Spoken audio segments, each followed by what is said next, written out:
I will 21 end races. this rant. I'll end this rant on saying this. If there's any Hamilton fans listening who think that luck doesn't matter, you can never tell me that Rosberg didn't win 2016 on merit then. Go fuck yourself. Hello everybody, welcome to the Blatantly Biased Racing Podcast, where we discuss Formula One in a biased way. And remember, if you're not offended, please don't subscribe. Casual, how's things? You ready for some podcasting? I'm excited. Formula One is back. It's race week. Finally. 3 weeks have been too long. I mean, it's not been the most eventful. We had a better, you can say, summer break last time around, actually. This time it's been a bit dull, honestly.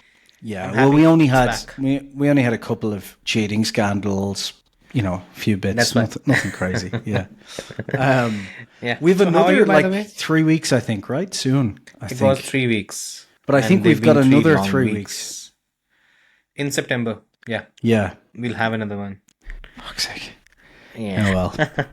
And then in December, we'll have like 9 weeks till the next season, which will be a pain. Yeah, But anyway. something like that. I think 7 or 8 weeks is but give and take. Yeah.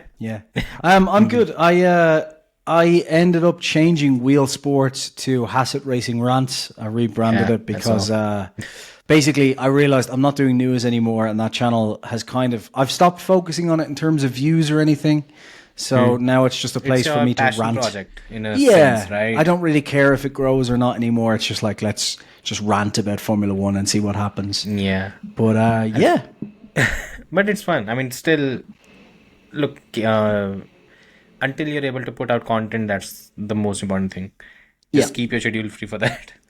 Exactly. Yeah. That's the best part. So we've got a few bits to talk about, I think, right? Yeah. I think the most important bit, it has to be the best driver in the world right now, Because that was the burning question that came up. Hulkenberg? Well, he is. I mean, that's undisputed. Of course, yeah. But yeah, Definitely so Hulkenberg. it has to be. I mean, it was his birthday yesterday, I think. He's now 37 or so. Yeah. Jesus. He's going to win his first title in 26, so, Yeah, I mean, he should. About time, isn't it? Okay, Anyway, well, what are coming we back. actually talking about? Yeah. Yeah. I keep forgetting his name. Yeah, Kyle Larson. So Kyle Larson is basically a NASCAR driver. He is pretty good. He's someone who is, I wouldn't say he's considered the Max Verstappen of NASCAR, but he's someone who's considered the benchmark in that sphere in American motorsports. He also did the Indy 500. Fared decently. It wasn't something similar to what Fernando Alonso had in his debut, where he was, I think, running P5, then Honda did Honda things. But it's still, he's someone who's rated very highly, and I think he's also a former NASCAR champion as well. Okay. So he came out and said that, in his view, as an overall driver, if you take an all-round driver, he thinks he's probably a better driver than Max Verstappen. Okay. I mean, he was quite, you can say, respectful as well, because he said that in open wheel drives, he thinks Max will have an edge, but when it comes to other terrains, like probably rallying, probably NASCAR and other, you can say, so in that areas, he thinks he'll have an edge. Okay. So, again, it hurt the ego of a lot of Formula One fans, and everyone has a different view on it. I think for me, the funny debate is, I don't think we can actually, how do you define the best driver in the world? It's really difficult because like the problem with even ranking in Formula One is, I think Formula One fans, a lot of the time we say like, oh well, that driver was shite in Formula One and then they went and won WEC, or like look at Nick de Vries, Formula E world champion, and wasn't spectacular in Formula One. I think it's really difficult. Yeah, exactly. Stoffel van Doorn as well, right? Yeah. Like He's good. He is good. Didn't cut it. Yeah. There's a lot of drivers like that, though. Like I'm sure Mick Schumacher, for example, will go to WEC and do quite well. I think the problem with ranking Formula One drivers outside of Formula One is it's really hard to tell, because I know it's always been that Formula One drivers are the best of the best of the best. And as diehard Formula One fans, I think we like to think of it like that.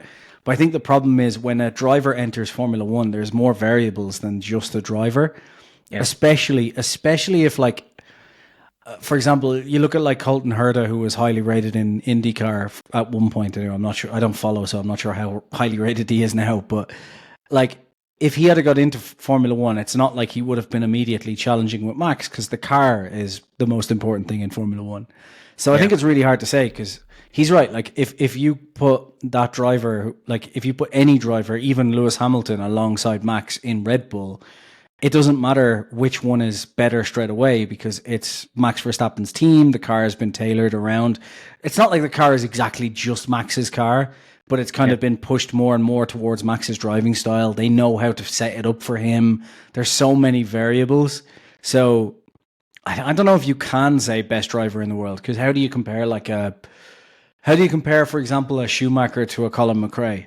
You know, like there's two legends of their sports, but if you put Schumacher in McRae's car and McRae in Schumacher's car, maybe they wouldn't have won the titles. You know, like, I think Autosport used to do that earlier in the day. I think they do it even now, but Autosport has lost its relevance in the last few years. but they used to have this top 100 drivers of the year list that they used to take out almost every time. And I think the I think the hotly contested debate used to be around 2010 to 2015 something, when WRC had Sebastian Ogier and Sebastian Loeb. They were very, very they were considered generational talents. And then in Formula 1 we had Vettel and Lewis and Alonso and others. And again, it becomes a bit of a hipster debate, because we never really on a NASCAR track you'll expect a NASCAR driver to do well. On maybe an open wheel track or a circuit type situation, you'll expect a Max Verstappen to do well. So it's more of a case of horses for courses, to be honest. It's not really one size fits all is something which is, look, every driver fan would want to have an opinion that my favorite driver will do well in every kind of racing, but that does not really work. I mean, Kimi Raikkonen was not a massive success in WRC. Plus, it didn't really have too much time to adapt as well. But that is something you can maybe use as an example. The thing is, I think if you're like a Formula One world champion, you'll probably do pretty well in any driving series, because you're probably a pretty good driver. Your reaction times are really good. Like, you've got a lot going for you. But the question is, like, would you, to use like the Colin McRae example, because he's one of my favorite rally drivers, obviously, of all time. Like, to use the example of, in the same era, if you were to just swap, say, Schumacher and Colin McRae out, I don't think either of them would win the world championship in their first year in that sport, because there's so much to adapt to. There's so much change.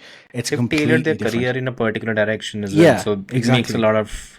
Even just driving style, like the driving style that you've adapted and built around, your entire reactions are built around a driving style, which is catered for rally. And if you try and bring that rally style over to Formula One, you're not exactly going to be able to like drift into corners. It's all about precision, you know. It makes a lot of...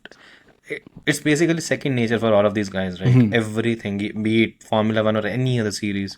And even to an extent, I mean, they can maybe move to other series and probably do well in... Probably be respectable, you can say. But being at the sharp edge is... It's very, again, special talents can do that. It depends about the racing series as well, because obviously, like Formula 1 to WEC, especially if you're driving prototype cars, they're very high-end precision vehicles, like similar, not the same engines, but similar engine design. You know, you've got similar kind of ground effect or high downforce into corners. Like if you're going from Formula 1 to Formula E, for example, you know, like I think those are fine. But Formula 1 to rally, it's like they're completely different. Different worlds. It's like it's like going from Formula 1 to MotoGP. Like it's a completely different, Precisely. I think Valentino Rossi is a perfect example. I think he tested for Ferrari in 2004 or something, and he was around, I don't know, around half a second within Michael Schumacher's time at Fiorano. Which is pretty good, But the point actually. was, which is massive, which is huge. And again, he turned heads, and he had an offer in hand. He had an offer in hand to drive for one season in Minardi, and then next season he would be a Ferrari driver. But again, he was getting what is often said. He was getting a Formula 1 driver's money in MotoGP. So he never really made the switch, because he understood I think he's come out and said even recently that I've spent my entire life building myself towards a two-wheelers career, and I Yeah. did quite well because he again went on to win multiple titles after that. And he said that if I had moved to a Ferrari or probably a four-wheel thing, it's not something that comes. It's a second nature. It's not a second nature for me. So Yeah. maybe I won't have been that successful. But yeah, it's an interesting debate, and I think every top driver in the world is going to say the same thing that Kyle Larson Yeah. said. And apparently he had a crash recently, I think yesterday. And the entire F1 world roasted him for.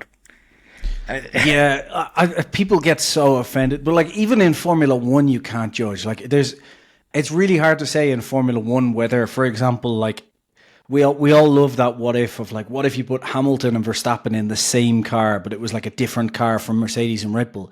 You're like, we don't know which one would do better. Everyone has their own opinions, but it's all just like, it's speculation. We have no idea. There are so many variables as well. Yeah. A car style, how the car's characteristics match. Look at Lewis talking about. Lewis has said these new ground effect ones don't suit his driving style, for example. He's added that to his long list of excuses. Max Verstappen, like Max Verstappen complains as soon as there's any amount of understeer. Like you said, they all get so used to their driving style that if you just dropped Max and Lewis into one car, even then, right, even if one won, you would still have people arguing. You'd be like, oh, well, yeah, obviously Max was going to win in that car because it's more, this direction. So you'll never be able to make everyone happy with the argument anyway. So it's kind of pointless. Yeah. And I think, the outrage was a bit funny because what else do you expect Kyle Larson to say? He's a former world champion in that particular series. And he's done, again, he turned heads in Indy 500 earlier this season as well. So he's not a chump. That mindset is something you cannot discount. For him, he's going to fuck everyone up. I really dislike the reactions that people have now to drivers because, like, in the past, if a driver turned around and you said to, like, it was like Kimi Räikkönen and Schumacher and it was like the two of them sitting there and you said, which one of you will win the world championship? Yeah. Like, they would say, oh, I'll beat him easily. And people would go, yeah, that's what you expect from a driver. Whereas now, people, like, if they don't go, oh, well, he's a very good driver and I really respect him, but I think I'll edge it out slightly. Like, if they don't give that answer, everyone gets angry. Like, what it's supposed to be competitive sport. It's not supposed to be like a weekend charity event.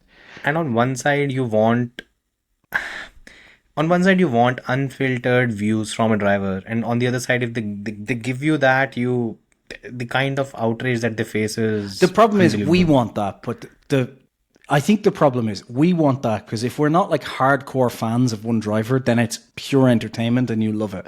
But I think the problem is there are fans who they literally have their driver and then anything badly said, anything bad, even slightly said about that driver.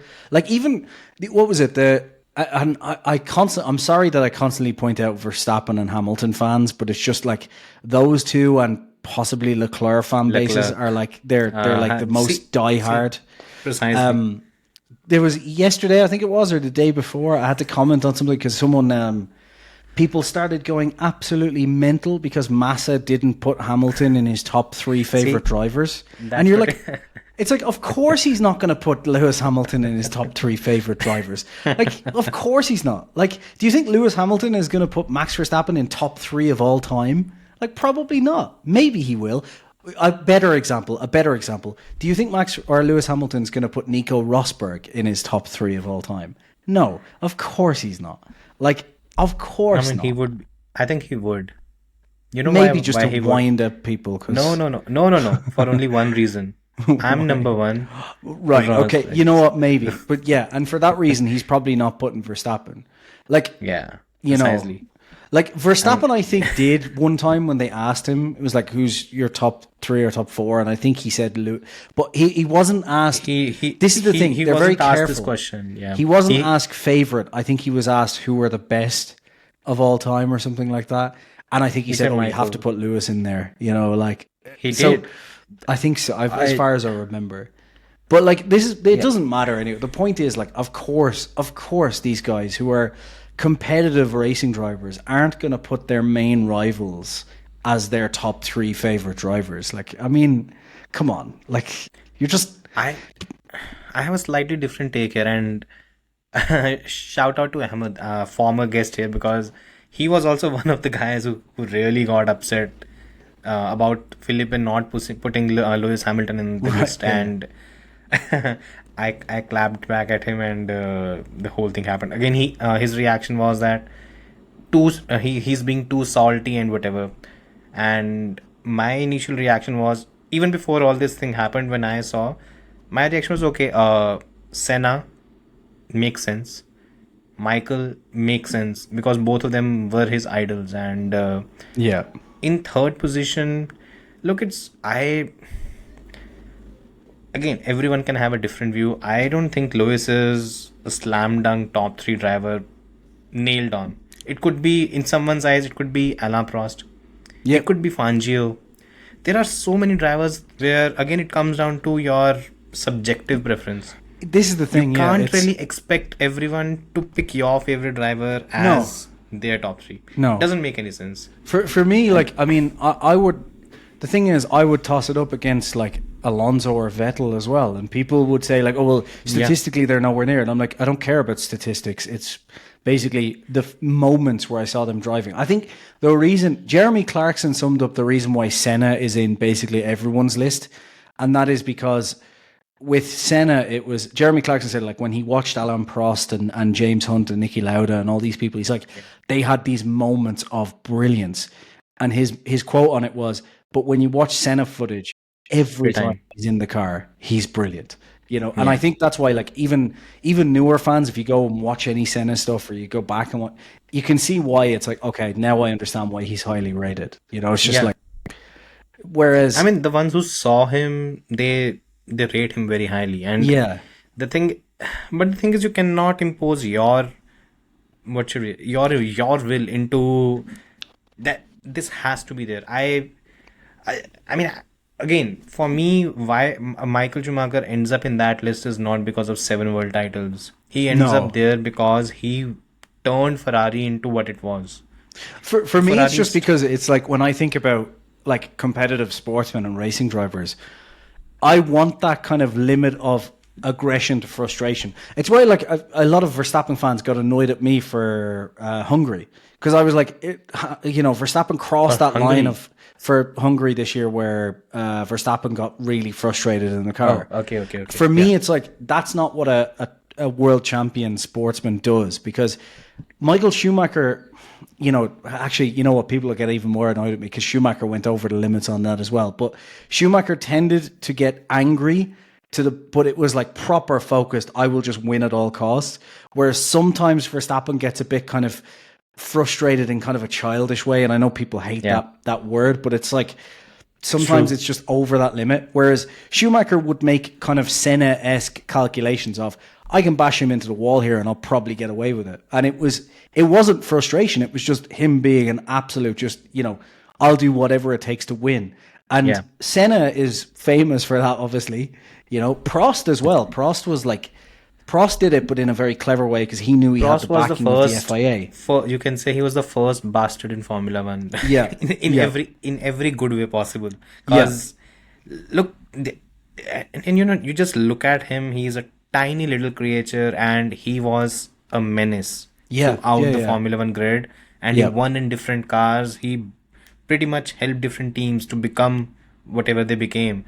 And it's so hard for people to understand and again, I think Prost gets hard done by a lot of people. Mm-hmm. Again, it's because of that Senna rivalry, right? It's like, also that Senna movie, because the movie came out in 2012 or something, and the first time I saw the movie when I was very anti-Prost, but since I had done the entire research and everything, you see that it's not as black and white as the movie portrayed it. No. And that's what happens. Yeah, and usually I think the fans from the 1990s, they are not. If you ever get a chance to talk to them, they are not entirely an Ayrton Senna fans.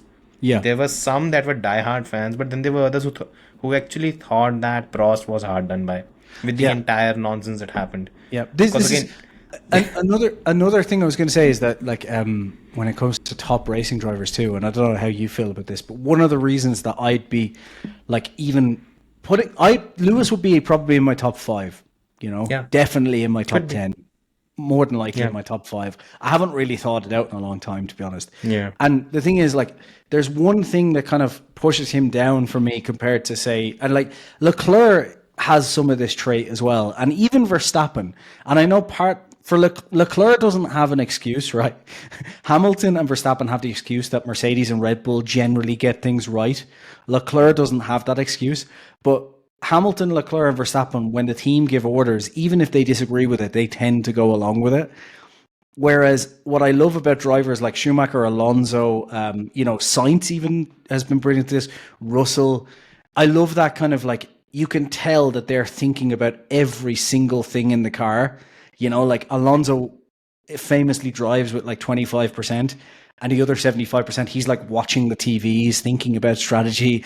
Russell in Zandvoort 2022, when he made that call last minute. Russell in Belgium making that call. Sainz overriding team orders and be like, no, I'm doing this. That's one thing that I think Verstappen and Hamilton and Leclerc, for me, for example, that's one of the downsides where I think Hamilton could struggle in Ferrari, because he's used to having a team that don't, he just do the right thing. Very well-polished team. Yes. And that's so a big factor. The point is, there are so many variables, and I don't think many people will have the same top 3. You'll usually see in a top 3, you'll have at least one of the following 5, which is everyone tends to have either Schumacher, Senna, Hamilton, Alonso, Prost. Like, one of these kind of guys is normally in their top 3. Yeah. But no one is going to have the same 3, because people who talk about, like, if you're a real Hamilton fan, you're going to say stats are the most important thing. If you're a Verstappen fan, you're going to talk about dominance. If you're a Schumacher fan, you're going to talk about developing the team. Pretty much the entire thing, honestly. And I think the only thing everyone agrees on is Senna is in that list. Just always. Everybody seems to agree. It's like, Senna in top is 3, there. top 5. In top 5, I'll put Senna. In top 3, I still struggle to, because Senna also had an entire first phase of his career where he didn't really challenge for the time. I think from 1983 till 1988, he wasn't in a... He was in you can Lotuses, say, though, right? Yeah, he was in Lotus, fair, and again, his entire career was not as long as probably others. No, I think it was no. 10. It spanned around 10 years. I He had a think he 4-year started in peak. 82, right? 81, 82, I think. I think 83. 83, was it? Because I can't The remember which team was in Tolman first, but I remember years. Tolman, that's what it was, yeah. So Yeah. Tolman to Lotus. And then You know McLaren. what? I think for me, one of the things as well about Senna, and then I'm sure we'll move on in a sec, but I love that attitude that I think we talked about in the last podcast. I could see Max having, which is just that, calling up Williams and saying, I'll take a 1-year contract and drive for free. I just want the fastest car. And I think that's another reason why Senna is just amazing. And anyone who hates Senna has nothing to do with his Senna on track. They just bring up the 15-year-old thing. Yeah, I don't get that. I really don't get from where. I didn't even know. Honestly, I never knew whatever had happened and how that became such a big thing. But the point is, look, when something which is going to piss off a lot of people, Formula One fans, what you see of them on television and mostly on social media as well, it's a highly curated image that is being portrayed by their PR teams. Because if they veer even slightly towards a left or right side, they get bashed. Apparently, Lando Norris was criticized because he was following some right wing. I think Ben Shapiro. Apparently, he was following Ben Shapiro on maybe Twitter or Instagram, whatever it is, and that became a big issue. You know what? If anyone checks out the people I'm following on social media, they'd get very annoyed because, and like every side would get annoyed because I literally follow on social media. I follow Ben Shapiro and David Pacman. I'll follow Joe Rogan and Colbert. I'll follow Trump and Biden. Like, the thing is, I give those examples because everyone kind of knows the American examples.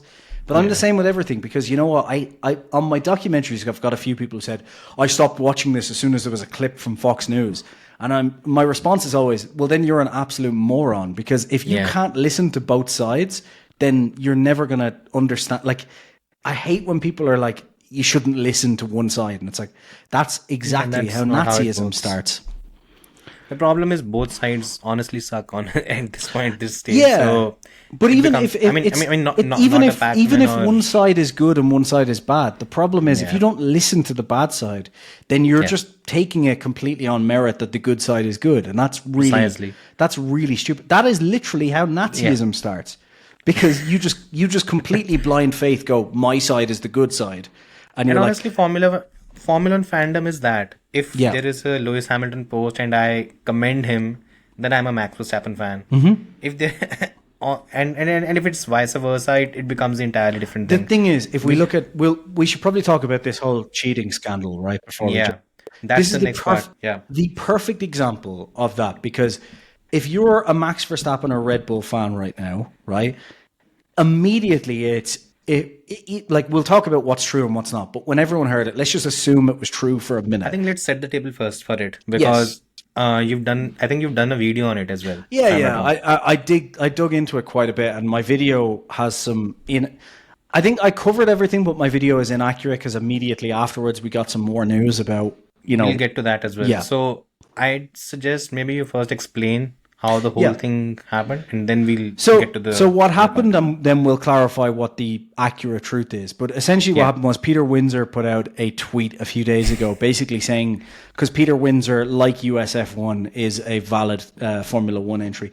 No, Peter Windsor, who does have some good takes and some very poor ones, put out a tweet basically saying that Red Bull had found basically a way to do essentially kind of, if you want, torque steer or something along those lines, where essentially they could use a valve to figure out which way the car was moving. So when it's going into a corner, it could slow down one wheel more than the other. And obviously, if you can slow the inside wheel more than the outside, then you get oversteer from that. You're able to basically manipulate the steering. Asymmetric braking, right? Yes, exactly. So, which under the rules, if you just read them without really thinking about it, would be illegal. But because English is English, they weren't. And I'll explain that in a second. But in fairness to Peter Windsor, actually, in his tweet, which a lot of people didn't seem to cop onto, he said very innovative workaround of the regulations. He didn't mention anything about it being cheating or anything like that.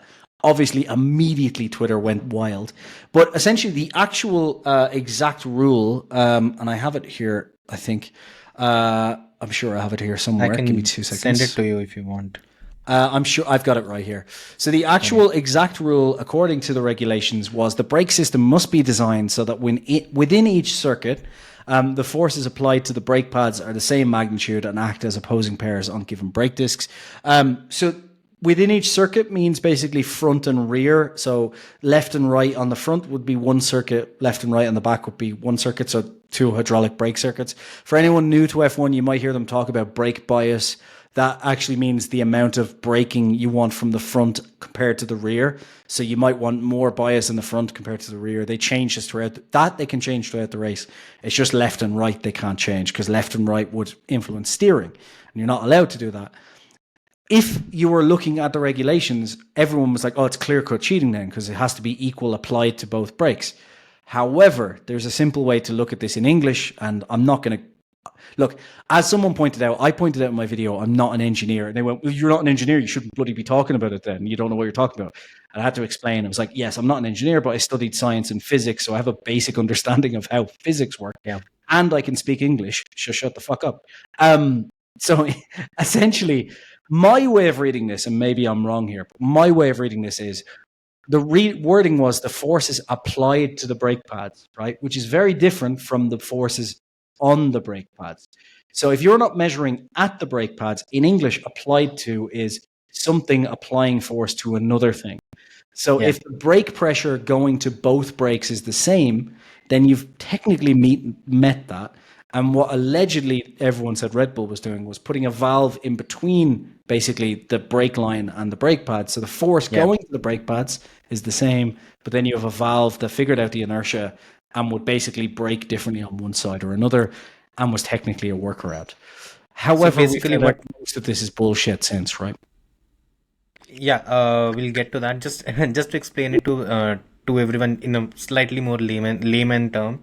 So what happens here is, since there is a slightly different brake pressure on the same side, it helps with overall cornering, and it helps with overall grip, which becomes more variable.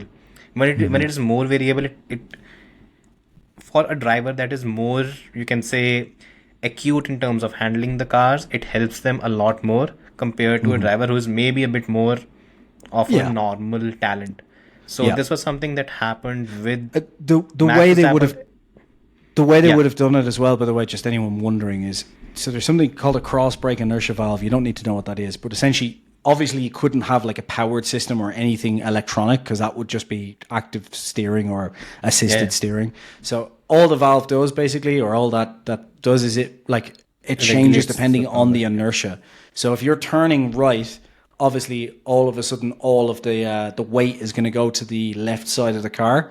So the valve would then know, like, not know, but just basically act differently depending on which way Yeah. the weight is going. So the driver would have no input, and therefore it's like a passive tool. So there was no Precisely. real rule against it. Yeah. And it's somewhat counterintuitive for drivers, and that's why some elite drivers tend to gain advantage.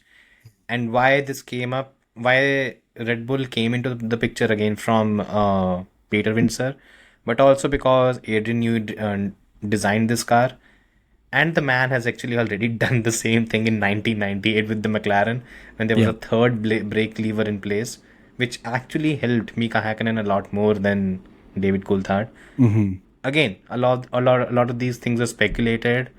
There is zero proof, and even if there was, the thing is, FIA has actually issued a clarification. Now, Yep. the clarification is that why they introduced a slightly, again, it becomes a bit more clearer when you see the new wording. If you keep the new wording aside, the whole bold part, you'll see, I think John Noble of motorsport.com has done a very detailed piece on it.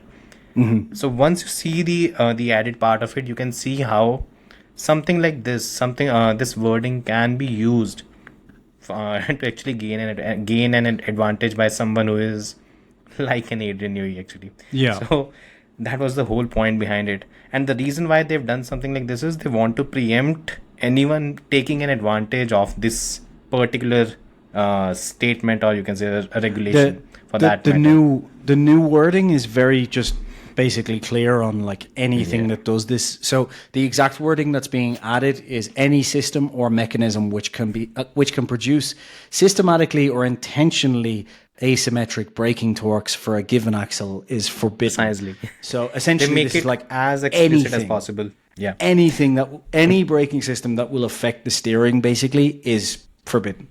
So there's no real. The idea is like there's no real way around that, because essentially anything you create that will affect the steering can't do it anymore.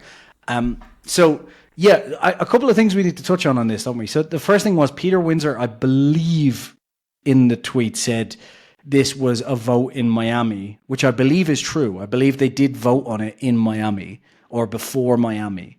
Could be, but How- it will come into effect after the summer break. It's from this weekend, so the Dutch Grand Prix. However, it was essentially, as far as I know, like basically just getting things in line for 2026 is what's come out, right? Yeah. So it had That's the nothing to whole do point. with any It has team nothing this to year. do with it, and no car has been found to actually have that kind of thing. And if, Yeah. again, now I knew what the reaction was going to be. Now, as soon as I saw the whole thing, I posted on Twitter that there are going to be two specific discourse. One is there's going to be a particular segment of audience which is going to say that, okay, fine, everything is clear, now we move on.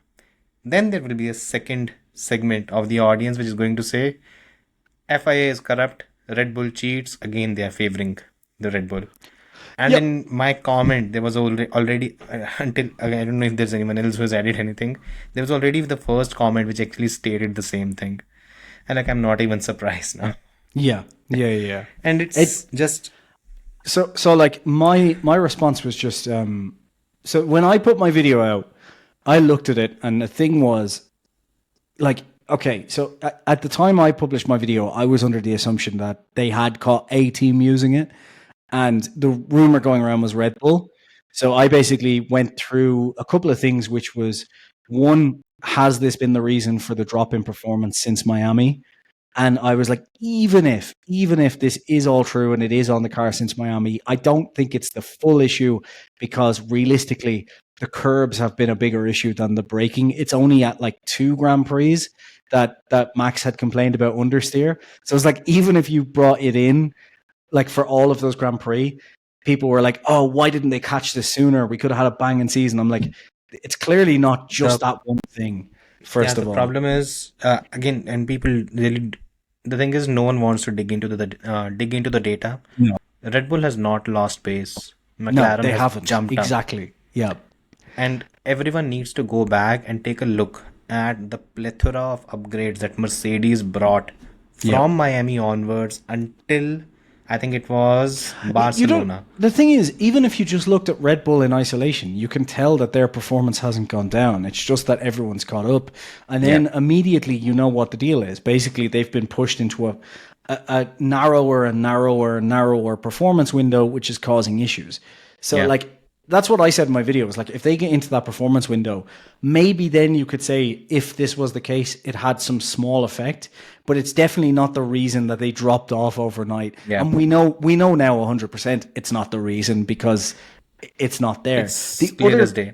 The other thing is the cheating allegation. This is one thing that bugs me in Formula One, because, Jason, before we get to that, what would you call the primary weakness of the Red Bull car right now? The suspension, which is ironic because it was that was their primary strength.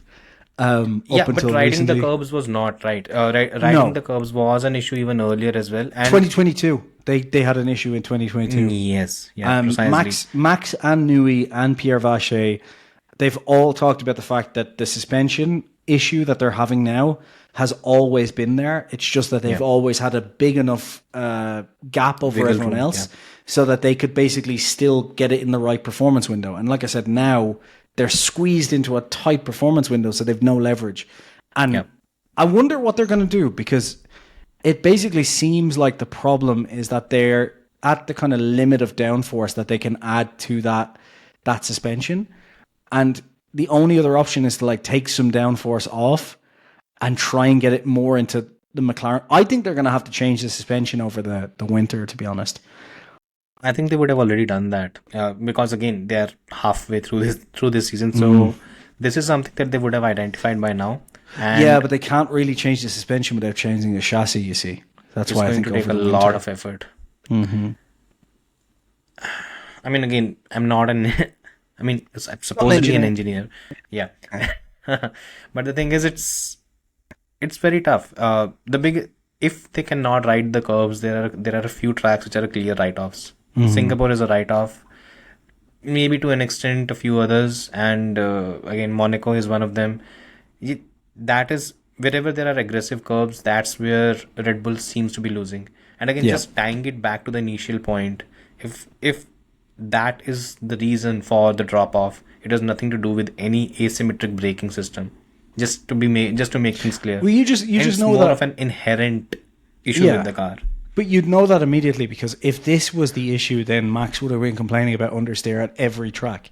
And there's been a couple of instances where he's complained about understeer, but it hasn't been like since Miami. He's like, oh, the understeer is terrible every single race. Yeah, nothing like that. Yeah, exactly. And this would affect understeer. It wouldn't stop them from riding over curbs or any of that. And also, like you said, Red Bull have still been very, very, very quick. They haven't dropped off in pace. So look, the thing is, it's a pointless argument now, because we know now that it wasn't anything to do with Red Bull. So we know it's not the reason for the drop off. And even if it was to do with Red Bull, the new rule only takes effect from the Dutch Grand Prix. So I did have one person, I believe, comment and say, which was a reasonable thing, was like, oh, well, maybe they took it off after Miami, even if it's not coming in till the Dutch Grand Prix. And my response to that was just, look, Formula One teams never do that. Like, if they have a performance advantage, they're not taking it off until they have a replacement for it.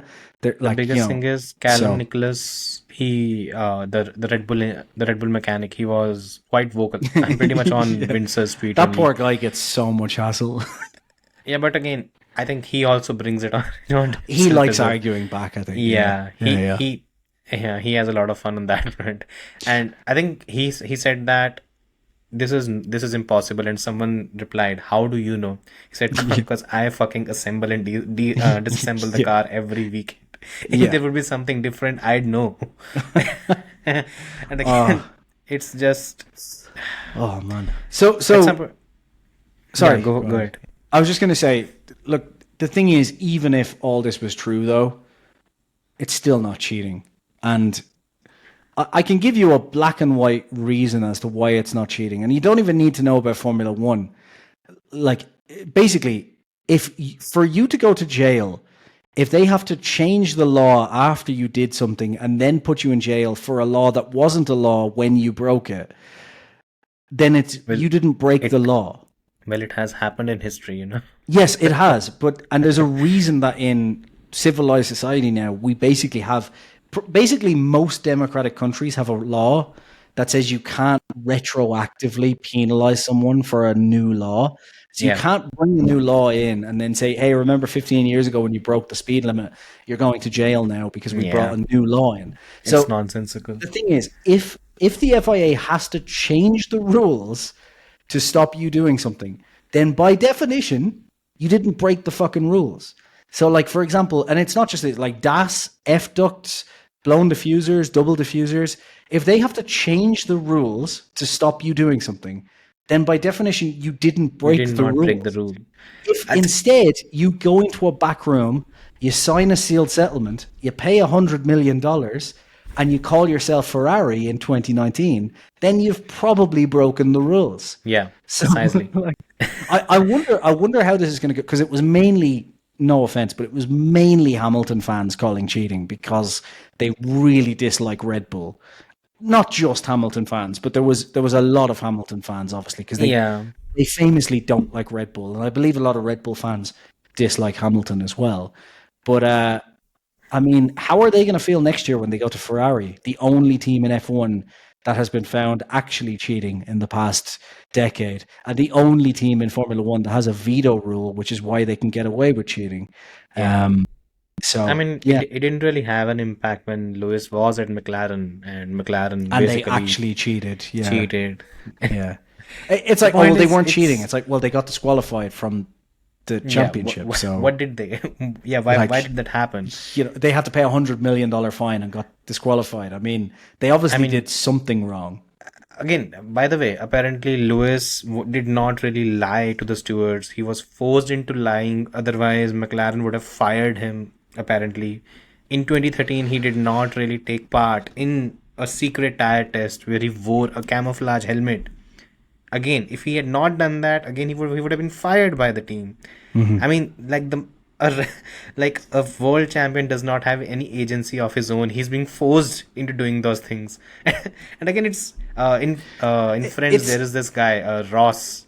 So I mean, yeah, if yeah, you've yeah. seen Friends, I love that he show. tends to Yeah, say, right. He's like, whenever there's something that happens, he tells his parents, "He made me do it. He yeah, made me yeah. do it. I have no agency of my own." And it's funny. It's There's it's Formula One Twitter is the funniest thing in the world because, like, for example, like I can think of a few examples off the top of my head, and not even just Hamilton fans, right? Like Norris and Verstappen fans, right? For example, you had Verstappen fans where Verstappen moved under braking in Austria, yeah. and that was like wasn't moved. It's fine. He was just defending. He was moving along his line. But then in Hungary, when Hamilton moved under braking, it's like, oh, he clearly moved under braking. Then this is bullshit, you know. And you're like, well, why aren't you going? Well, it shouldn't have been penalised then because Max shouldn't have been penalised, you know. Or Yeah. and then you've got like when Russell was disqualified, and they're like, see, he won with an illegal car, it's cheating. It's like, well, what about Hamilton being disqualified in Austin last year then? Oh, that was completely different. And you're like, no, it's not. It's the same. Like, just get over It's it. just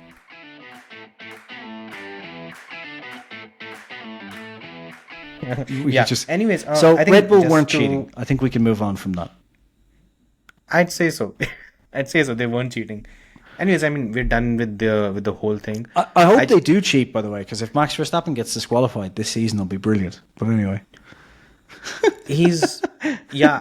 I actually got into a debate with someone, a friend of mine offline, and he had a very interesting point. He said that if the form that Max Verstappen has had in the last 3 races, not Max, but ideally Red Bull, the season could get very interesting because the 79-point gap and 10 races. You just need 2 DNFs or something going wrong. Yeah. And shit becomes serious. Singapore, that could be one. Shit goes wrong for Red Bull in the last 2 seasons in Singapore. Zandvoort this weekend could be, like, we'll talk about it later, but this might not be a great weekend for Red Bull, to be honest. Like, yeah, it could. I mean, yeah, and I think actually that brings us to the predictions bit. I mean, just a light-hearted prediction for the rest of the season, whatever, as the season comes to an end. First thing, P2, P3, P4 in Drivers' Championship this season. Who do you think will be the second, third, and the fourth driver? I think Norris number 2. Like, I know he hasn't been spectacular over some of the last few races, but I think that, as I said before the summer break, the only thing that would push Norris, like, if Norris could turn around his race starts... I'll give you some supporting data first, by the way. Just, 199, Lando Norris. 177, Charles Leclerc. 167, Oscar Piastri. 162, Carlos Sainz. And Lewis Hamilton, 150. So from Lewis Hamilton in P6 to Lando Norris in P2, there's a gap of 49 points. It's a huge amount. Yeah. It is quite a lot. Like, we're talking, if Lewis Hamilton can overcome a 42-point lead on the McLaren, then you'd have to say that surely the McLaren could overcome a 70-point lead on Max. And Max. I don't think either of those are true. I wouldn't be. The thing is, right? If McLaren need to sort out some stuff, right? To be fair, so that could be one. That's one part that's kind of out of Norris's hand. Like, if they keep making silly operational errors, I think Norris, just to be fair to him, like, he hasn't been at the front before this year for a long period of time. So I don't expect Norris to immediately be overriding the team. Like, that is something that, you have to build towards. And, like, we see drivers do that, but like Russell, in fairness, Russell did do it for the first year with Mercedes. But anyway, elite driver. But yeah, look, if Norris can fix his race starts, and I think over the summer break he'll come back kind of more on point to do that. I think that he has had to adapt to being at the front, and I think maybe the break was the perfect time. So I think Norris will start catching Verstappen, but I don't think he'll get there. So I think he will kind of start to bridge that gap, and I think they'll probably end with a 30 or 40 point difference between them. I think 70 points is far too much to swing. It's like it's never happened before. The biggest swing, I think, was Verstappen on Leclerc. Was that right? In 22, I think. Around that was because he was 40 points behind. Yeah, it was 40 points behind after 4 races, and then won the championship. So, anyone who's excited about Ferrari, there's another example of don't get excited about Ferrari until at least halfway through the season. Okay, so in Norris, your view, Norris is P2.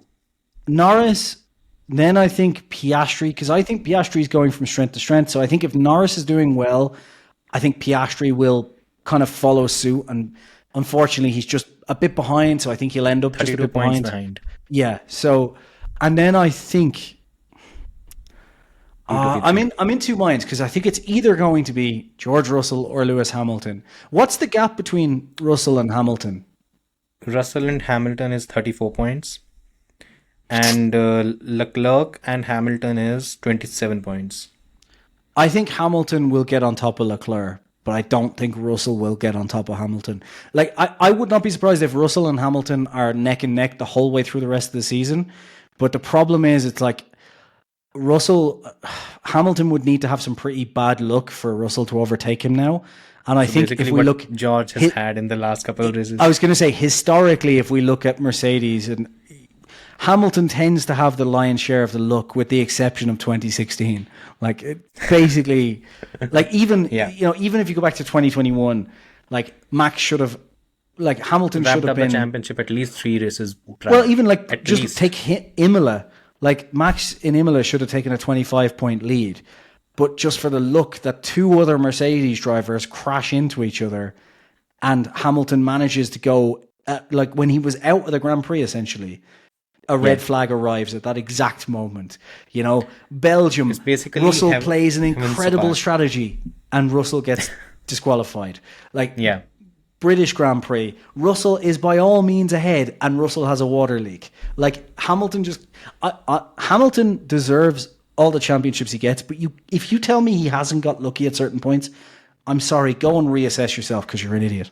I can't say it any stronger than that. Because Russell has been driving spectacularly all season, but he's the better Mercedes driver right now. He has been the better Mercedes driver all season this year, and I don't care what anyone says. He's just gotten very unlucky.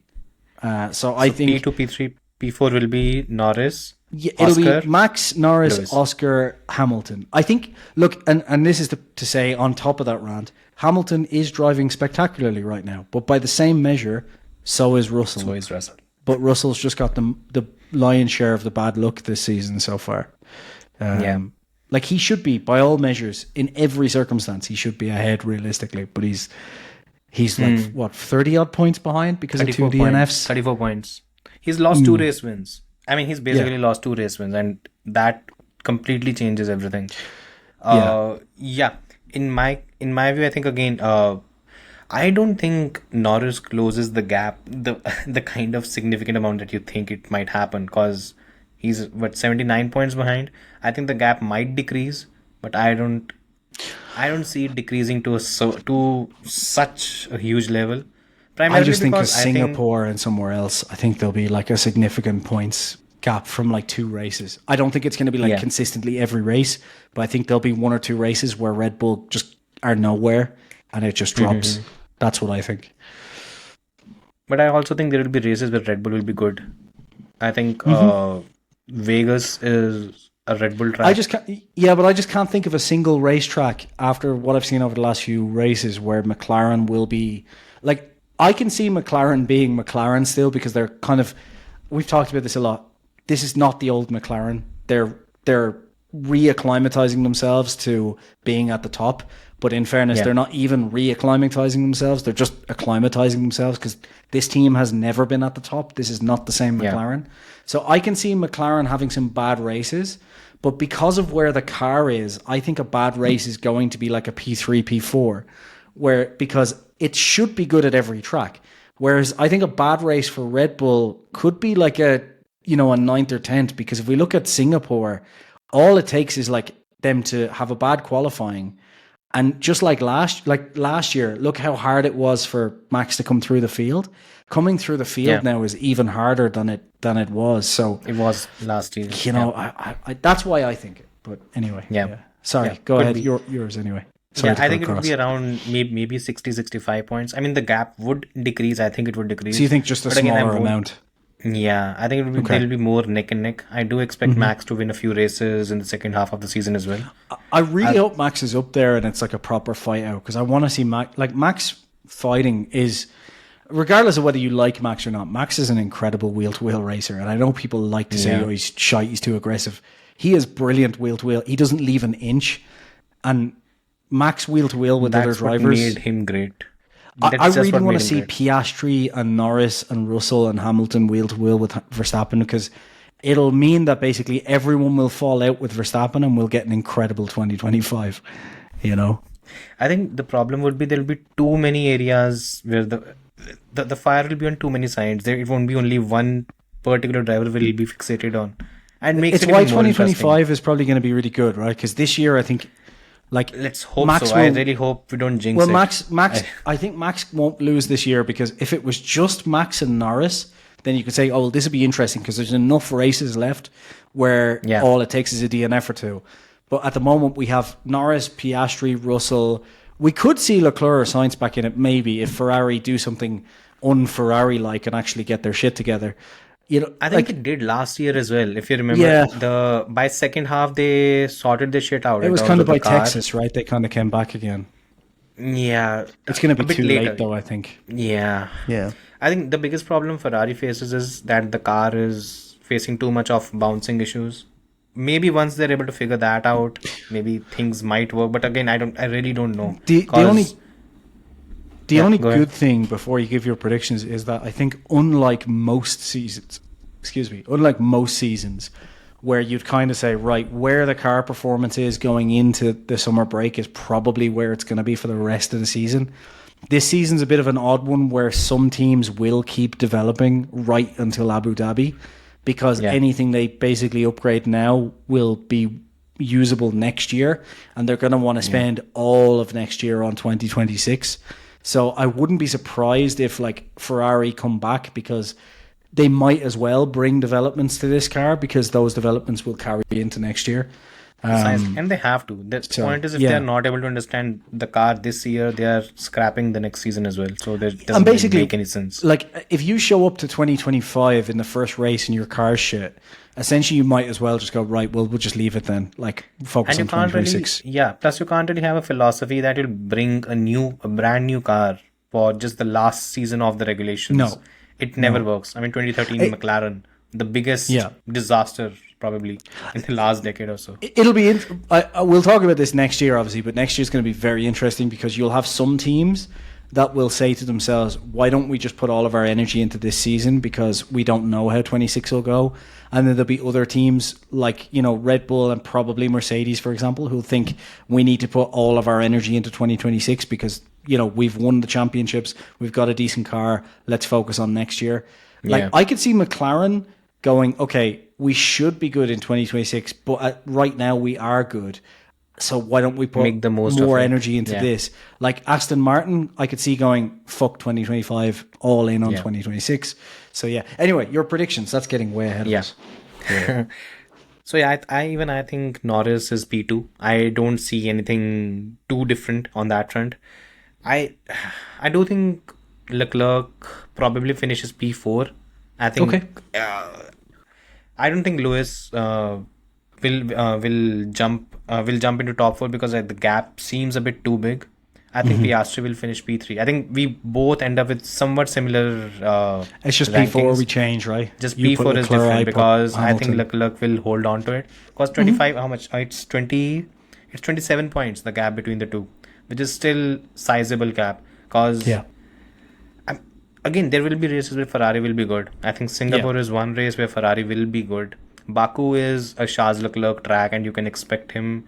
I think he'll be a favorite to win there because the entire, I mean, it's his track, and the car should be decent there, and he'll try it. And these races are actually going to be where Ferrari truly strikes. So I think that's where I think it kind of pans out. It makes sense. Constructors, right? Now moving to the constructors part.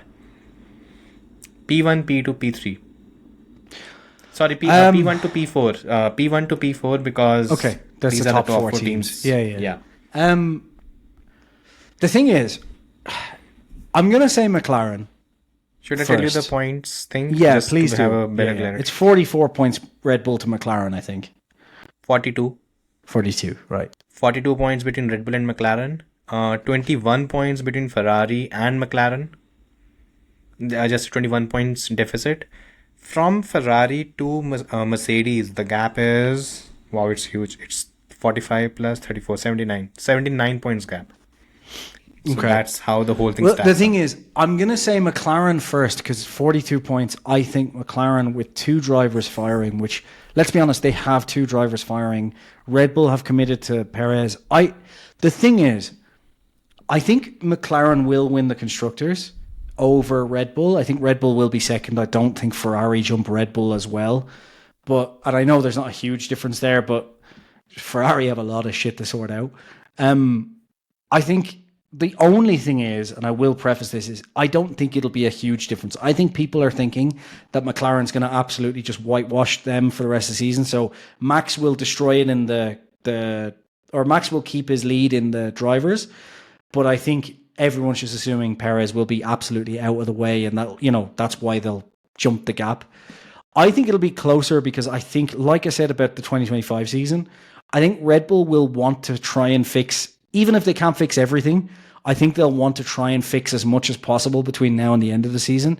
So I think they'll keep tweaking, keep bringing upgrades. And there's a few tracks where Sergio Perez is actually pretty decent at, and every single year it follows the same trend. Perez is really good at the start, drops for most of the season, and then he's quite good at the end. So I think that McLaren will beat them, but I think it'll be like down to the wire a few points in the last race, which is why I don't think Ferrari will catch, because I don't think Ferrari has the capability of being a competent team for long enough. I think they'll come back, but and then Mercedes... Mercedes fourth, just because I think it's quite a big gap. And I think, a again, big gap. like Red Bull, I think we're right. Like Ferrari, I think we both kind of agree. Ferrari will have some good races. And it's not like Ferrari don't have two good drivers who will maximize those. So I think while Ferrari will probably, like Mercedes will get closer, again, like McLaren and Red Bull, I don't think it'll be enough to kind of pass, if that makes sense. So yeah. So I'm In going your view, it's McLaren McLaren, by a Red Bull. small margin, then Red Yeah. Bull, then Ferrari, then Mercedes. Yeah. Yeah, the problem with Mercedes is the gap is too big. It's Yeah, 142 70 points points. from. Yeah, that's Yeah. okay. So in my view, I think McLaren wins it handily. Now, Okay. the reason behind that is Perez. that and the fact. Okay, what are the tracks that you think Perez will be good at? See, he should. The problem is he should be good at It's not that hard. He should be good at Singapore because he's generally good at Singapore in the Red And Bull. how right? good So is how good do you expect Red Bull to be at that's the Singapore? problem. So that'll probably still be like a fourth place, fifth place at best, right? Realistically, Do you really think he'll beat even at his best? He beats beats drivers like Oscar or George or a Leclerc no, in a no. faster car, right? He doesn't. no. So that is a problem. Yeah, What Baku what other maybe. track? Okay, and again, Baku. Do you think Red Bull will be good? Yes, I think they'll be quite good in Baku. To be honest. Remember the aggressive curves at Baku? Yeah, but I think they'll be. I think Baku is a game of sections where they'll focus on sector 1 and sector 3. Sector 2 they'll Yeah. be slow, and they'll just basically try and hold. They'll try and hold everyone up in sector 2, and then sector 3 and sector 1 is where they'll gain most. So I think they'll be okay there. I think it can be good, but overall, I think again, yeah, Baku is maybe a gamble because in Baku, the tire temperatures is also something that becomes very critical. Yeah, And yeah. since we are having a race at a very different time compared to what we used to earlier, because it used to be earlier in the year, so a lot of variables there. But the problem is there are so many. Whenever there is no stability, you don't expect Sergio Perez to actually do well. Yeah. And whenever there are variables I'm in just place, going on he the path tends to that- fall back. Yeah, but I'm just going on the past. Perez has literally for the past 4 seasons in Red Bull, every single season without fail, he's had great start of the year, disaster in the middle, and then he does pretty well at the end. So that's why I think he'll do pretty well, and then he'll be dropped for 2025 because it'll be nowhere near good enough. But I'll ask you another question thinking about more and more. I don't Checo think in a they minute. will Ricardo win. Yeah, but Yeah. anyway. Yes. So yeah, I think McLaren is someone who I think will win comfortably. Second, I think will be Red Bull. Third, I'm going with Ferrari because The points gap. unless yeah. it has a disastrous second half, like the complete car completely falls off, I think it will still hold on. And Yeah. fourth, again, I agree with you on on Mercedes. Yeah. One question: do you think Sergio Perez survives the season? I think, to be honest, he probably survives until the end of the season and then is replaced for 2025. The reason is just, I think that, like, if we get to Singapore and he's still not performing, like, it's kind of at that point that Red Bull surely knows, like, the game's up anyway. So is it going to get better by putting Ricardo in? Maybe. But I don't know. Like, I think they just kind of hold him out until the end of the season, and then that's it. Like, you know, kind of, right, we've decided, like they did with Albon, where it's like December, they just out of nowhere the week before Christmas just go, oh, by the way, he's back. In saying that, Yeah. they did this exact same thing to Gasly before the summer break and then replaced him mid-summer break. So Yeah. you don't know with Red Bull. But at the moment, because of where they are and where Horner's at, I think they keep it stable because I think he doesn't want any more like just random, oh, we're switching things up because we're desperate look on their hands, you know. Let's see though. Remember what Horner said just when he actually confirmed that At the places Checo where he would does well, which is Yeah. the next like we 3-4 races. will continue evaluating him at the places he does well. Yeah. So if he's not able to perform even in places where he does well, If he does a terrible job by Singapore, if he crashes twice or, you know, is out in Q1 in these next 4 races, then maybe. But I don't know. Like I if they think were going to Mexican Grand replace Prix will him, be his last race. I think Mexican Grand Prix maybe. will be his last race. But is it? The It's reason just why too late then. they'll Though. keep him until No, the reason is they would have made the call before that. Why they'll stretch it till Mexico is because they want to get out in one piece as well. So you just have to keep. Yeah. I get what That's you mean. also important. Yeah. So until that, they'll keep him. Mexican Grand Prix is going to be his last race, and they'll keep him there also for the vibes, because again he's been successful. I mean, he's been part of the successful phase of Red Bull. So Yeah. maybe they'll give him that kind of, and I think he deserves that as well. What he I did. think his saving grace in reality is the other options, right? Because there's no other good option that Red Bull wants. Like obviously we could say Tsunoda deserves a good shot, but Red Bull obviously aren't going to push him up. So if you look at the other options, sure, Lawson might be a better deal, but we don't know because he hasn't had a full season in Formula One, and it's the Red Bull. So like some other young drivers have been great before and then jumped in that into the Red Bull alongside Max and fallen apart. And it's not like Ricciardo has been I think Ricciardo has been better than people are giving him credit for, considering how good Tsunoda is. So I think he's all right. But at the same time, it's like, well, is he going to finish out the season better than Perez will? Maybe. But like, my point is, there's no one that you put in there that you go, that person will absolutely 100% save the Constructors' Championship. I think it's gone. I think the moment they made the call that Checo will be a part of the team after the summer break, it was gone. They pretty much called time on it. And I think they've probably decided that the Perez money makes up for the Constructors, so it's not that big a deal. And maybe they're just hoping. Do you really think they care about the money? Because I think Horner does. I don't think he does. Because look at their budgets. It's not even half of what they used to. No, I know, but I think Horner is trying to keep control, and I think the budget very much would look better, right? If he loses, they've said themselves the drivers' championship is what they care about. That's what makes, because the thing is, the drivers' championship is what brings the marketing money in. So yeah, but the Constructors' Championship brings the bonuses for the employees. So that's true. Yeah, that's true. Yeah. It's on. Anyways, I just think they don't have a better option. That's the biggest problem for them. They've basically, I think they overestimated the advantage they'll have this season, and they thought they could basically have a repeat of 2023 where Max will win the 23-24 races and Checo might do well on probably 1 or 2 weekends.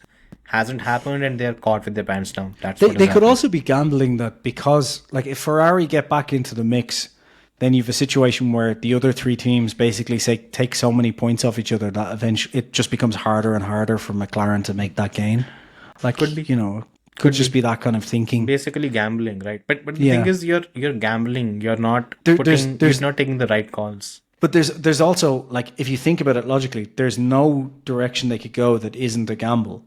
Like, keeping Perez is a gamble, putting Ricciardo in as a gamble, like, putting Lawson in as a gamble, even putting Tsunoda in would be a gamble. Like, whichever direction they go is just a different gamble. And yeah, like, even if you put Tsunoda in right now, I don't know. Tsunoda would have to adapt. Yeah, like, I think maybe they just decided, right, no matter who we put in, we've got the same odds of winning the championship. So let's just keep what we have for now and play out the season. Yeah. Let's see. Yeah. Okay. Finally, there are 2 left. Do you think there will be an 8th race winner this season? So the only viable option is Perez. So honestly, as a Perez fan, no. I don't think Perez is winning a Grand Prix this year. I would absolutely love for him, because as you know, I'm a permanent resident of Mexico, so please don't revoke my residency for this. I would love Perez to win the Mexican Grand Prix, because it would be I would happily say if he could win the Mexican Grand Prix and then they drop him at the end of the year, he should just retire on that high, because that's just an incredible high to finish on.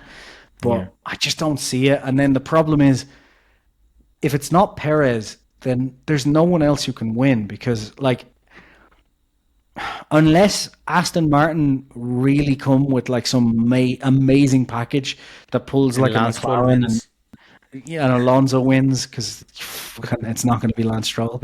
Although Lance Stroll would be the luckiest bastard in the world, like, who knows? I'll actually tell you a Lance Stroll story after offline. Something happened. Something very interesting. Right. But yeah, like the thing is, even if we get an absolutely crazy race, there's just too many drivers that are already winners that are there. So, like, for example, if the performance stays the same for Alonso to win, you'd have to say that Max would need to be out of the ranking, Perez would need to be out of the ranking, which fair enough. Hamilton and Russell would need to be out. Piastri and Norris would need to be out. So you need like 7 drivers as it is, or 8 drivers to kind of not be in the mix for anyone else to win. So unless we have some crazy race where there's like 10 DNFs at the front, unless Bottas wants to go bowling again, I don't think it's going to happen. And I don't think Perez is going to get a win, sadly. Yeah, I just don't see it. I agree with you. I actually thought long and hard about it because 2012 was the last time we had 8 winners. Mm-hmm. So the 8th was Maldonado, that would be right? nice. 8th was Kimi Räikkönen. Sorry, in yes, Abu Dhabi. Yeah. So sorry, Maldonado is just the one that stands out in that season. I mean, it was a freaky season in so many ways. Yeah. But yeah, even I don't think we'll have that. Do you think we'll have a 5th team which is scoring a podium? Because last season we had around, I think, 6 or 7 teams that scored podiums. Yeah. Do you think it's possible with Aston or? I think it's possible because, like, the thing is, in these regulations, like, there is a chance to make some sort of jump, and there's also a chance for Ferrari to fuck up. So, like, we could have a crazy race where, like, a few of the top guys are out, and an Alonso just an Alonso pulling off some incredible qualifying, or I don't see it being. He did it last season as well, in Zandvoort only, where he that car did not deserve to be on the podium. No. The Aston Martin, and he got P2. So I could see him getting a podium.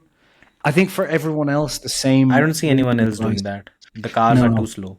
It's going to be very. The field very spread tough. is too close. So it's like too much honestly. Because top 5 and the bottom 5, there's a huge gap in gap. between. Yeah.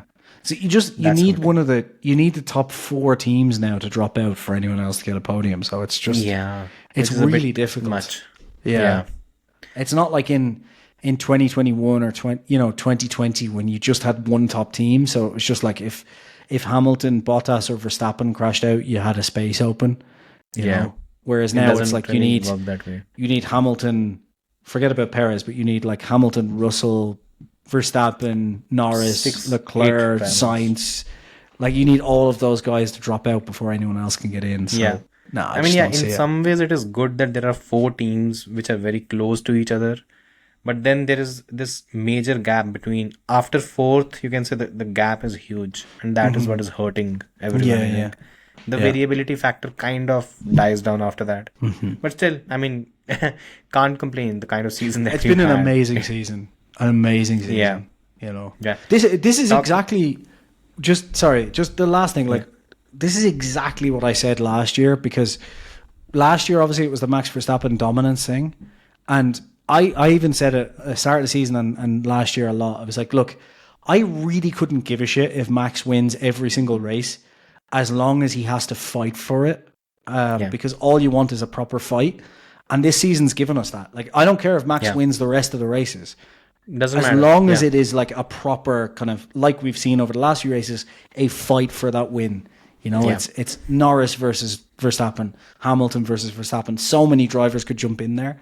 I don't care if he wins as long as we get like a decent fight at the front. And that's the fun bit. Honestly, that's what that is what's made the season so interesting. And even I think the race in Spa, Lewis won or George won, we had great talking points either ways. I mean, the kind of, what was it? The kind of meltdown after Lewis loss was hilarious. And then the other side was also very fun. If this season, if the next 10 races are like the last 7, where we just, every single race, we don't know who's going to win. Yeah. Personally, that for me, I will prefer over 2021. Because 2021 was an epic title fight. but there is no better ended feeling in badly. Formula One. Well, just not even that. I mean, you knew every race weekend which one of two drivers was going to win. Yeah. But what's amazing right now is every single race weekend, it's like, I don't know who's going to win this weekend. It could be one of like 7 drivers. Or I mean, I Perez. could not have predicted Lewis winning in Spa at Nope. any point in time. No chance. Not even when the race finished. Yeah. Even after the race, I couldn't have predicted that. Yeah. Anyways, Yep. coming to the Yeah. race, by the way, the season kicks off. I mean, the second half kicks off with the Dutch Grand Prix in Zandvoort. So, what's your view on Zandvoort, by the way, the track? I think it's a very good track for, it's one of those old school tracks, and that's what I like the most about it. And I think there's some good areas for overtaking. I think you disagree, but, I do think so. The lunges around the banking, that run into turn one. Yeah, I think Oscar pulled off a few last year. I think my main worry is if the track, if it's a dry race, then it becomes very processional because other than the banking where there are probably 2 different lines, you don't really have too many of them. And that's what kind of, again, the track is narrow. It's not as wide as you can say the conventional, maybe not the conventional, but the tracks that we usually have now. Are they letting the DRS run in the banking this year? They're not, are they? I'm not entirely sure. It used to be there last time around. I'm not sure if it's I there imagine it this probably time. still is, but they're changing the DRS quite a lot this year at tracks. So I hope they don't. No. I'd just say extend it. If you ask my view. I mean, there are a lot of people who have DRS as their pet peeves. But I'd say on a track like this, just extend it. For me, it helps.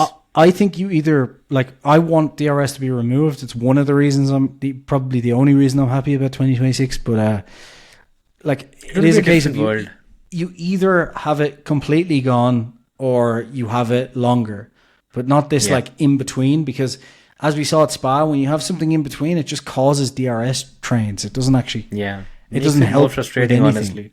Yeah. So, and the tire, luckily this time we expect rain, I think, on almost all 3 days. That's what I saw. So if that is the case, then again, it doesn't really make a difference. I mean, it would suck for Ferrari because rain and Ferrari does not really go well. Well, they might try the hard tires in the rain this time. It could work out, Yeah. Maybe try it for Carlos this time around, not for Charles. And by the way, what do you expect the pecking order to be? I mean, we touched on it a bit earlier, but how do you think the top 3, top 4 they stack up? Keeping in mind that it might be wet. Yeah, see, if it's wet, I think that brings Mercedes more into it. I think Mercedes is definitely mixing with the top guys, but I think if you were just to talk out and out, just pure pace without bringing operations, race strategy, any of that into it, I think the order is currently now basically Red Bull and McLaren are so close and it's just track dependent. I think McLaren are actually faster on average now because I think McLaren are faster at more tracks, but Red Bull will be faster at certain tracks, if that makes sense. So it's neck and neck. And I think Mercedes is behind those guys, but it's just Mercedes have 2 good drivers and they're making all the right decisions. So I expect the pecking order, if I'm honest, at this track, I think it's going to be McLaren slightly faster at this track, then Red Bull, then Mercedes. But I would not be surprised if Mercedes makes some better decisions, and because it's close enough, Mercedes are fighting for the top teams. And then this could be a track where Ferrari's pretty close as well. This is what I love about this season. I genuinely couldn't tell you, but my guess would be McLaren, then Red Bull, then Mercedes, then Ferrari. That would be my guess. But I think it'll be close. I don't think it's going to be some crazy. Yeah. I think the Ferrari, the biggest issue for Ferrari has been the bouncing issues. And on a track like this where it's not too high speed, bouncing might not be one of the bigger problems that they'll face. So when that happens, you can say that the team should do well, ideally. Yeah. or at least be in the mix. That would be a positive for them with the kind of form that they've had. My worry is if it's wet or if it rains, I think the advantage completely goes out of the window for Ferrari, because since the start of the season they've had this issue of lighting the tires up. They've still not got on top of it, while other teams have. So just I think Max is going to make a difference this weekend again. Zandvoort is his home race. Red Bull does not have to contend with too many of those harsh curbs that tends to hurt the car. So once both those things are settled, the car is... Look, if you remember correctly, even in Hungary, the reason why Max did not get the pole position was that aggressive curb in the second sector. Yeah. And if that had not been the case, he might have even won the race. So this time around again, I think I'm backing Red Bull and Max Verstappen to probably be ahead. When I'm saying Red Bull and Max, I'm talking about it's fine. Yeah. I I've been have to hurt clarify enough it this again and season. again. It's okay. Yeah. I'll cry to myself later. It's fine. Yeah. I think if it's wet, maybe Mercedes takes the jump. I'm not sure, because they've done well in Canada. If it's just wet, then I think regardless they're in the mix, right? I think it's close enough that basically Mercedes should be fighting for the win, because even if they're not out and out fastest, they can make the right calls. Hamilton and Russell are spectacular at making sure they just, unless Russell's car blows up again or his tires fall off or whatever, but they should be within there. I think if it's changeable conditions, even better, because that's when Mercedes will make the right decisions. And because they have two drivers, that's where they can make a difference on Max, where Red Bull only have one. And I don't think McLaren is strong enough to make those quick decisions like Mercedes and Red Bull can. Yeah. That's where it's an issue, Yeah, I agree with you. I think if overall we have to go with the pecking order, I'd say Red Bull is at the top. McLaren and Mercedes, because of the wet weather, I think they'll be jostling it out amongst themselves. And then maybe Ferrari a bit behind. That's how I kind of see the whole thing happening. In terms of predictions, who do you think the top three would be? Who I think the top three will be is I'll tell you what, my prediction's going to be different from what I think. I think the top three will be Verstappen, Piastri, and then Hamilton, right? Yeah. Because I'll tell you why. I think Russell's not had great luck the last few races, like apart from, in Austria he did, but Hamilton's had to share the luck. And I think Norris will probably come back with a vengeance and then make mistakes and fall off the line. Here's what I want it to be, and I'm going to give this as my prediction. I think it's going to be Norris, then Verstappen, then Piastri. I think McLaren will kind of have taken the break and hopefully will probably be in the mix and make some right strategic decisions. That'll probably be completely wrong, and Hamilton or Russell will take that position. What I want Norris to do, and what I'm hoping he does, because I don't know if any of you have noticed, but I rate Russell or Norris as up there with Verstappen and Russell. I think he's like an elite level driver, and I think he's just it's just been that small area of race starts, and he hasn't, I don't think any of that is the case. I think it's just the case of him being easy to hit. That's all. Yeah. Because even in terms of facts, Norris has lost 5 races this season. He could have won those 5 races. Yeah. Out of them, only 2 of them were the races where he had a bad start. Yeah. Other 2 races were the team basically making the wrong call. Yeah. And then when there was Austria, where I'd say Max was more responsible for the crash. Yeah, and so to be fair, if he loses races like that, I'm happy for him to lose races like that. If he loses races going aggressive against Max, fine. That's what I want to see. Go for it. I'm hoping that Norris, because I think that part of the race starts is just, like I said in, I think, the podcast with us and Mobile Chicane, it's like, I think part of those race starts is just his mindset has to change. Like, it's going from being a potential podium contender to I have the chance to win every race and fight for championships. And that's a big change, in mindset. Yeah. And I think I'm hoping that he comes back now, and a big way he could come back. If he comes back after the summer break, gets on pole or in second position, and gets that start nailed and ends up taking the win at Max's home Grand Prix, that's a big, like, I am statement. fucking here and I am going to fight you now. And I'm hoping that happens because I want Norris in this. Yeah. I'm worried it won't happen, and I think he'll come with that attitude and it'll fall apart very quickly. Yeah. I think the biggest worry... Do you think Norris shows too much vulnerability? See, I disagree. Which makes it easier for everyone to start writing him off. See, everyone picks on it, but then, like, I don't know. Like, I think I like the fact it's not so much. I like the fact that he comes out and goes, "Yeah, I fucked up there. I was shit there. I need to do better." Because it's like, not that bit. Where he said that I don't think the way I'm driving it's good enough to win the title. Stuff like that. Which I like that. Puts it out. Just, puts it out. It's just honest. It's just like, it's honest. And to be honest, if he was making these mistakes and then going, "Well, the team fucked up. It's not good enough." That annoys me as well, because, like, I have to paint them both with the same brush, because when Hamilton does that, I'm like, why is he putting this on the team? He fucked up there. You know, like, so, like, when Verstappen puts it on the team, I'm like, no, you fucked up there. What are you doing? So I kind of like when Norris says, that was my fault. There are far too many areas where he's too critical, overcritical. I think there's some areas where for Silverstone, and that was the team's fault. Of me, he did nothing wrong in that race. No. He should have won that race easily. If McLaren had put him on the mediums, like everyone knew they should have gone, he would have won that race, I think, without fail. Everyone but the team. In saying that, he did fuck up the landing in for the pit stop. So I think, he takes some blame there as well. That was Oscar. No, Norris stopped late. Oh, no, I'm pretty sure Norris stopped late in the marks as well. I think both of them did. Oscar hit the jackman. I think it has happened multiple times. I think maybe I'm pretty sure Oscar hit the jackman, Oscar did it in Spa. Norris did it in Spa. Right, okay. Yeah. There's been so many. But I think most,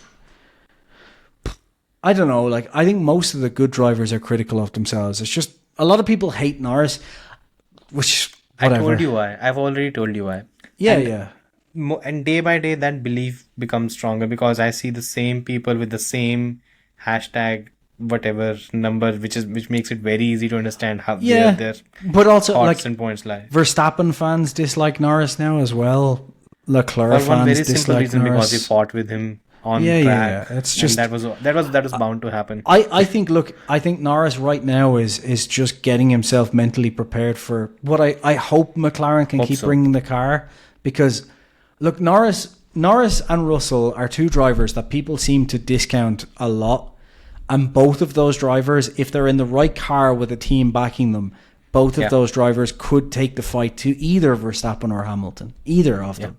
Precisely. And Leclerc, I think, is up there as well. Leclerc has the one downside, same as Norris at the minute, which is going with the team orders quite a bit, which they shouldn't be. But Hamilton does the same, so I can't really fault them on that either. But it's Leclerc, Norris, and Russell are three drivers, which Piastri is kind of entering as well.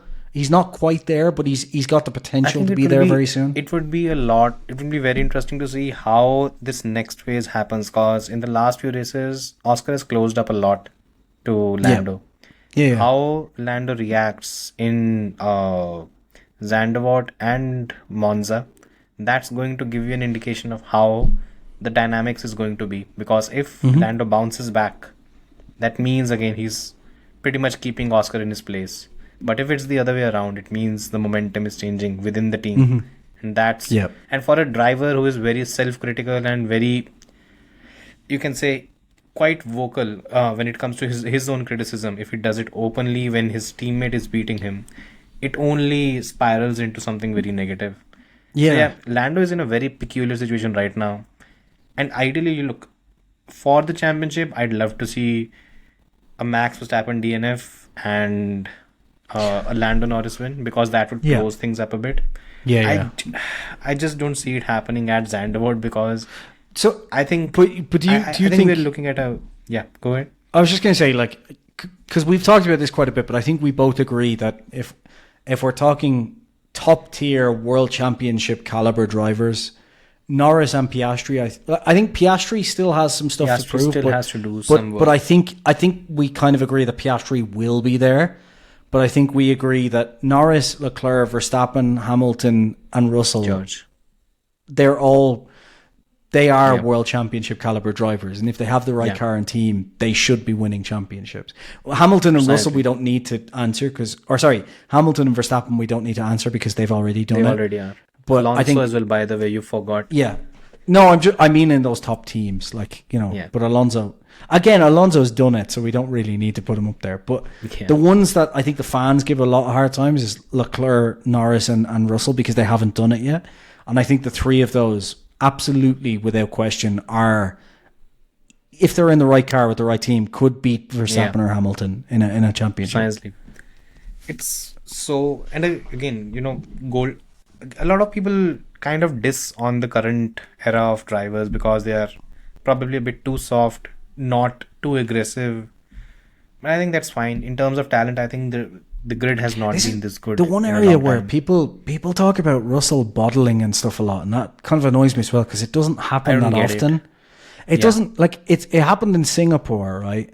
But like this happens to, like, every driver under pressure has these situations. Like Hamilton has had a lot of them. Verstappen's had them.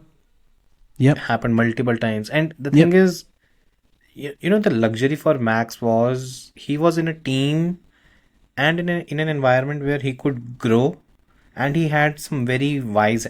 Okay, it's I don't know how ironical it is to call Horner and Marco wise heads at this stage, but they were still very. But at the time, at the time. And they helped groom him into a very strong driver overall, who understood that every weekend has to be maximized. And this was something that Vettel also had during his early formative years. But I think the thing that people forget, though, as well, is, like, I think that last few bits where you kind of are in that situation is difficult, because, like, Verstappen was in a situation every year since he joined Red Bull that at a couple of tracks a year he was able to fight for the win. Right, and so there was always, every single year, a couple of races where he could fight for the win, and not to bash Max, because he delivered, he got that win, right? But Precisely. Norris hasn't been in that situation, so obviously he has to still get those last few percentage points over he has to get that experience in of being at the front end. And Max also had the luxury of having a having a team which knew how to win. Mm-hmm. We always forget that. I mean, 2021 Sochi, Norris, whatever he did in terms of overruling whatever calls were there on the pits, if he was part of a winning squad, he would not be doing all those things. He wouldn't have had to make that mistake. Yeah, precisely. They would have just... Sochi is just like in kind of Silverstone this year, where you could still see those mistakes from the team, because the team was... Lando, what do you think about this tyre? It's like, what are you doing? Just this is what we're doing. Him? The only time they do that in Red Bull, what happens is the call is completely different. GP calls Max and says, we're looking at the hard or the soft versus the medium. According to the data, it's negligible. Which would you prefer? That's a very different situation. There is very little performance difference. Which were you more comfortable with? Not Precisely. We don't know which we prefer. We have all the data here. Which do you want? And the race was decided on that move. It's disaster. Yeah.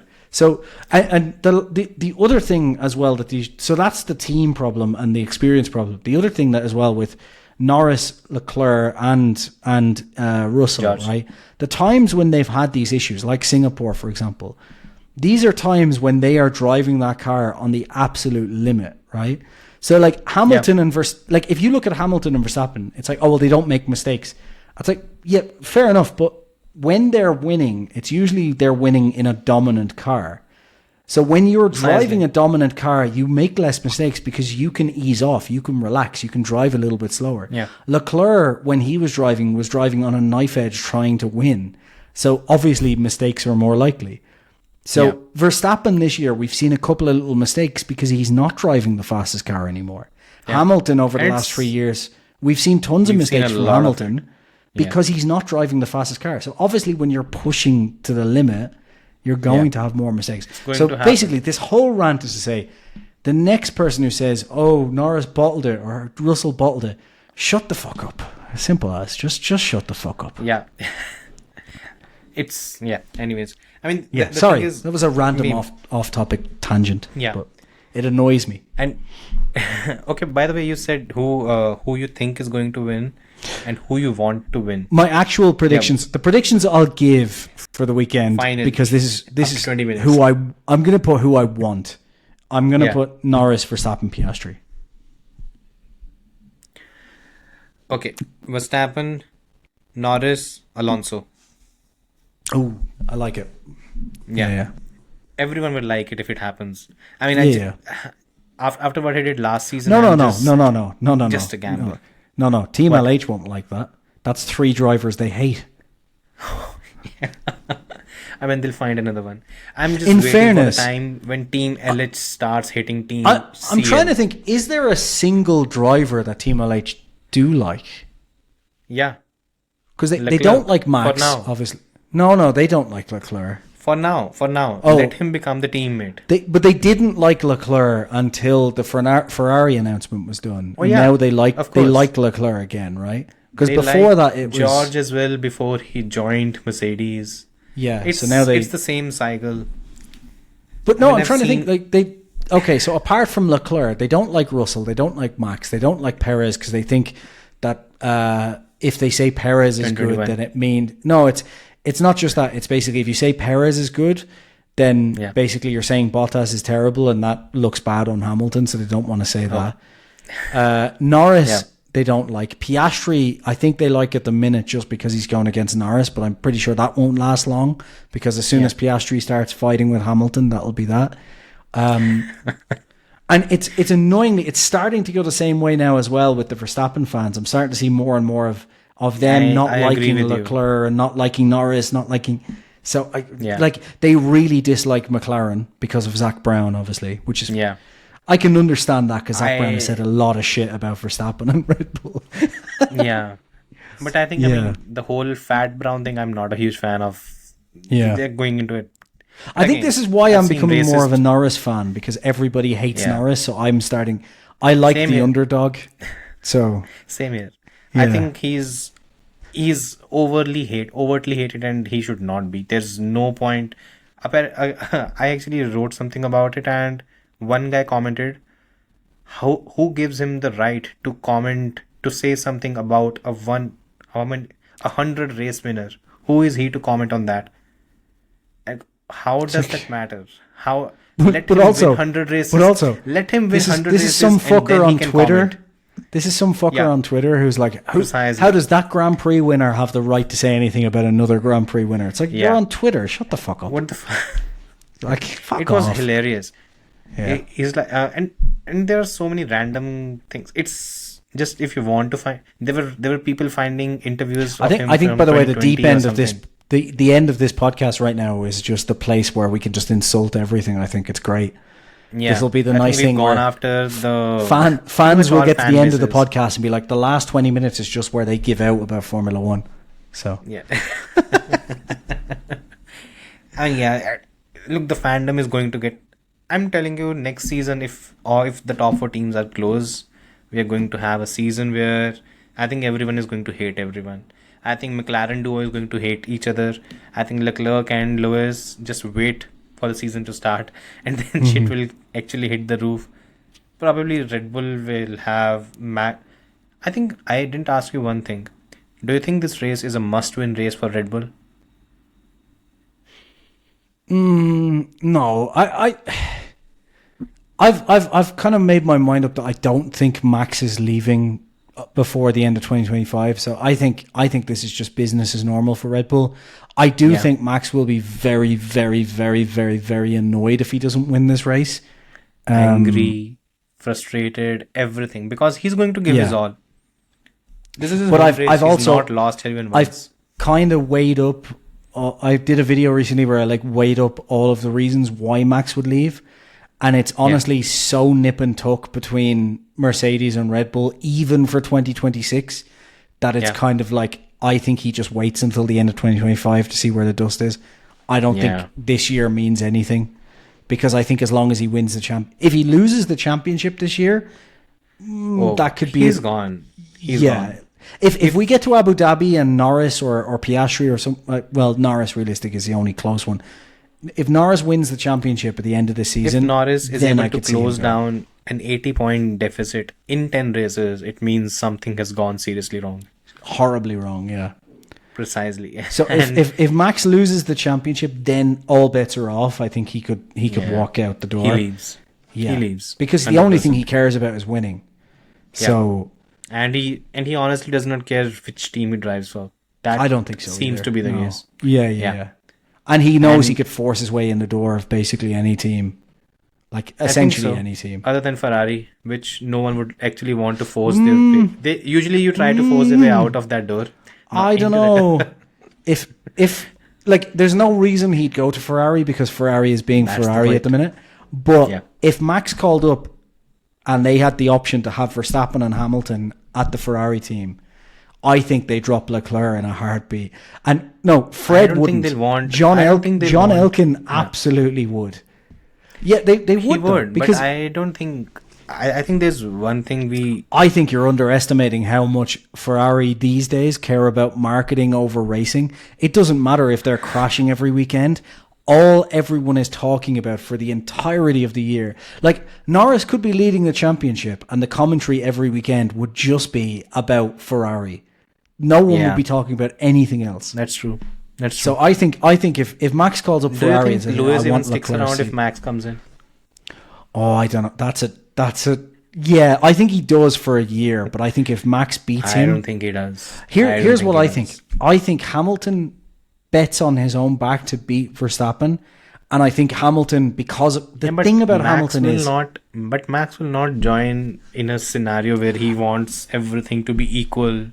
Max no, of joins- course not, of course if Max not. But joins, he's going to join in a manner that Michael Schumacher did, where he's going to every want to be the small number one. cent- Yeah. no, precisely. Every small cent that Ferrari will be spending, it will be on Max Verstappen, not on the other driver. Be it Well, Max Lewis will want Hamilton, that, yeah. Be it anyone. But the thing is, Hamilton, like most F1 drivers, like most fucking successful people, to be fair, has a chip on his shoulder, and Yeah.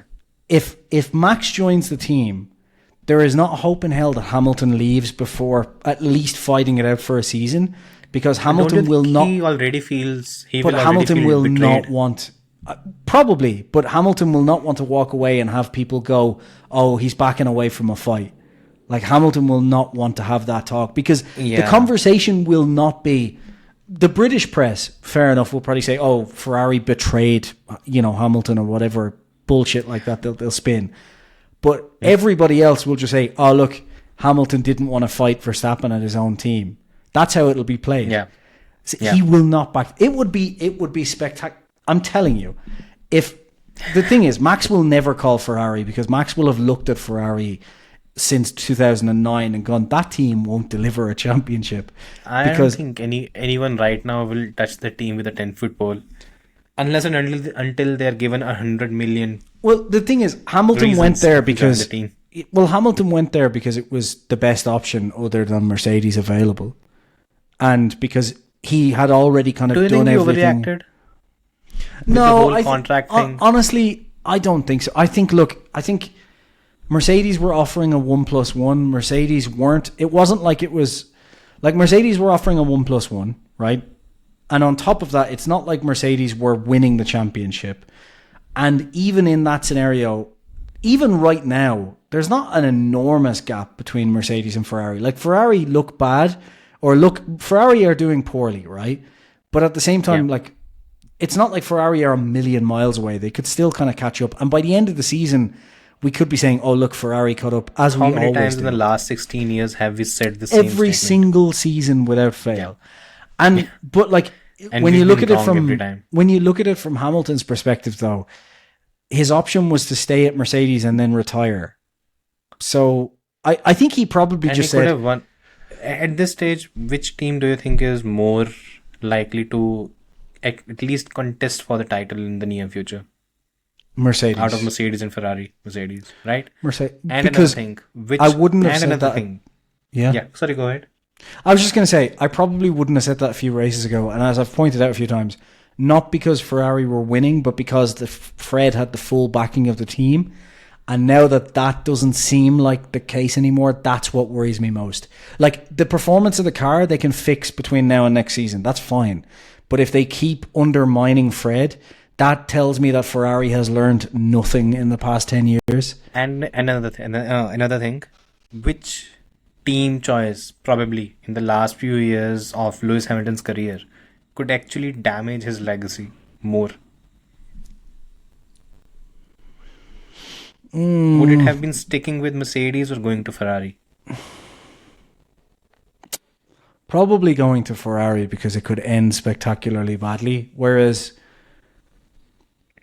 I think he should have just retired in 2022 anyway, personally. But I think so too. I don't think his legacy is going to get... I think, after the Turkish Grand Prix, if he had retired that day, when he won a spectacular race, and he just called time on his career and retired at the end of 2020 as a 7-time world champion, the argument for him being the greatest of all time was probably the best at that very moment. Mm-hmm. It has gotten worse and worse every year since then. And one of the biggest reasons is every argument that tended to be in his favor, it has slowly slipped away. And, when we talk about Lewis Hamilton, his career and his generation of elite drivers was Alonso, Vettel and Lewis. These were the 3 drivers. Mm-hmm. What has happened is Alonso went to Ferrari, ruined his career. Vettel went to Ferrari and ruined his career. Pretty much. And now if Lewis does the same thing, then the key differentiating factor is which driver got lucky and got into a good team. Yeah. And that's the whole difference. Vettel It's really depressing, because the thing is, right, I was really excited about Hamilton going to Ferrari because I love Ferrari, and Hamilton winning at Ferrari would have been a really cool story, right? And one of the main things about at Ferrari, like Ferrari winning for the first time basically since Hamilton won his first title, like it's the first time they would have won, because that was the last year they won their constructors. So like, all of this, it would have been a spectacular story. And I was even more excited because I love Fred Vasseur, and Fred going there, I was like, this is so cool. Okay, Fred is going to go in there and he's going to fix Ferrari, because Fred is the type of guy who will basically stop the board interference and fix all the political mess, all of that stuff. And ironically, when Hamilton joined, that was the start of when that argument went out the window, because I was excited about Hamilton, and then over the next few races I was like, oh shit, this means somehow it also feels like Lewis is driving the whole political thing as well. The way he mingles with John Elkann a lot, not that much with Fred Vasseur. And Fred Vasseur has not been as, maybe I'm wrong, he's not been as complimentary of Lewis, because he's always fixated on the part that Carlos is in the team right now, and right now we should focus on Carlos and stuff like that. Yeah.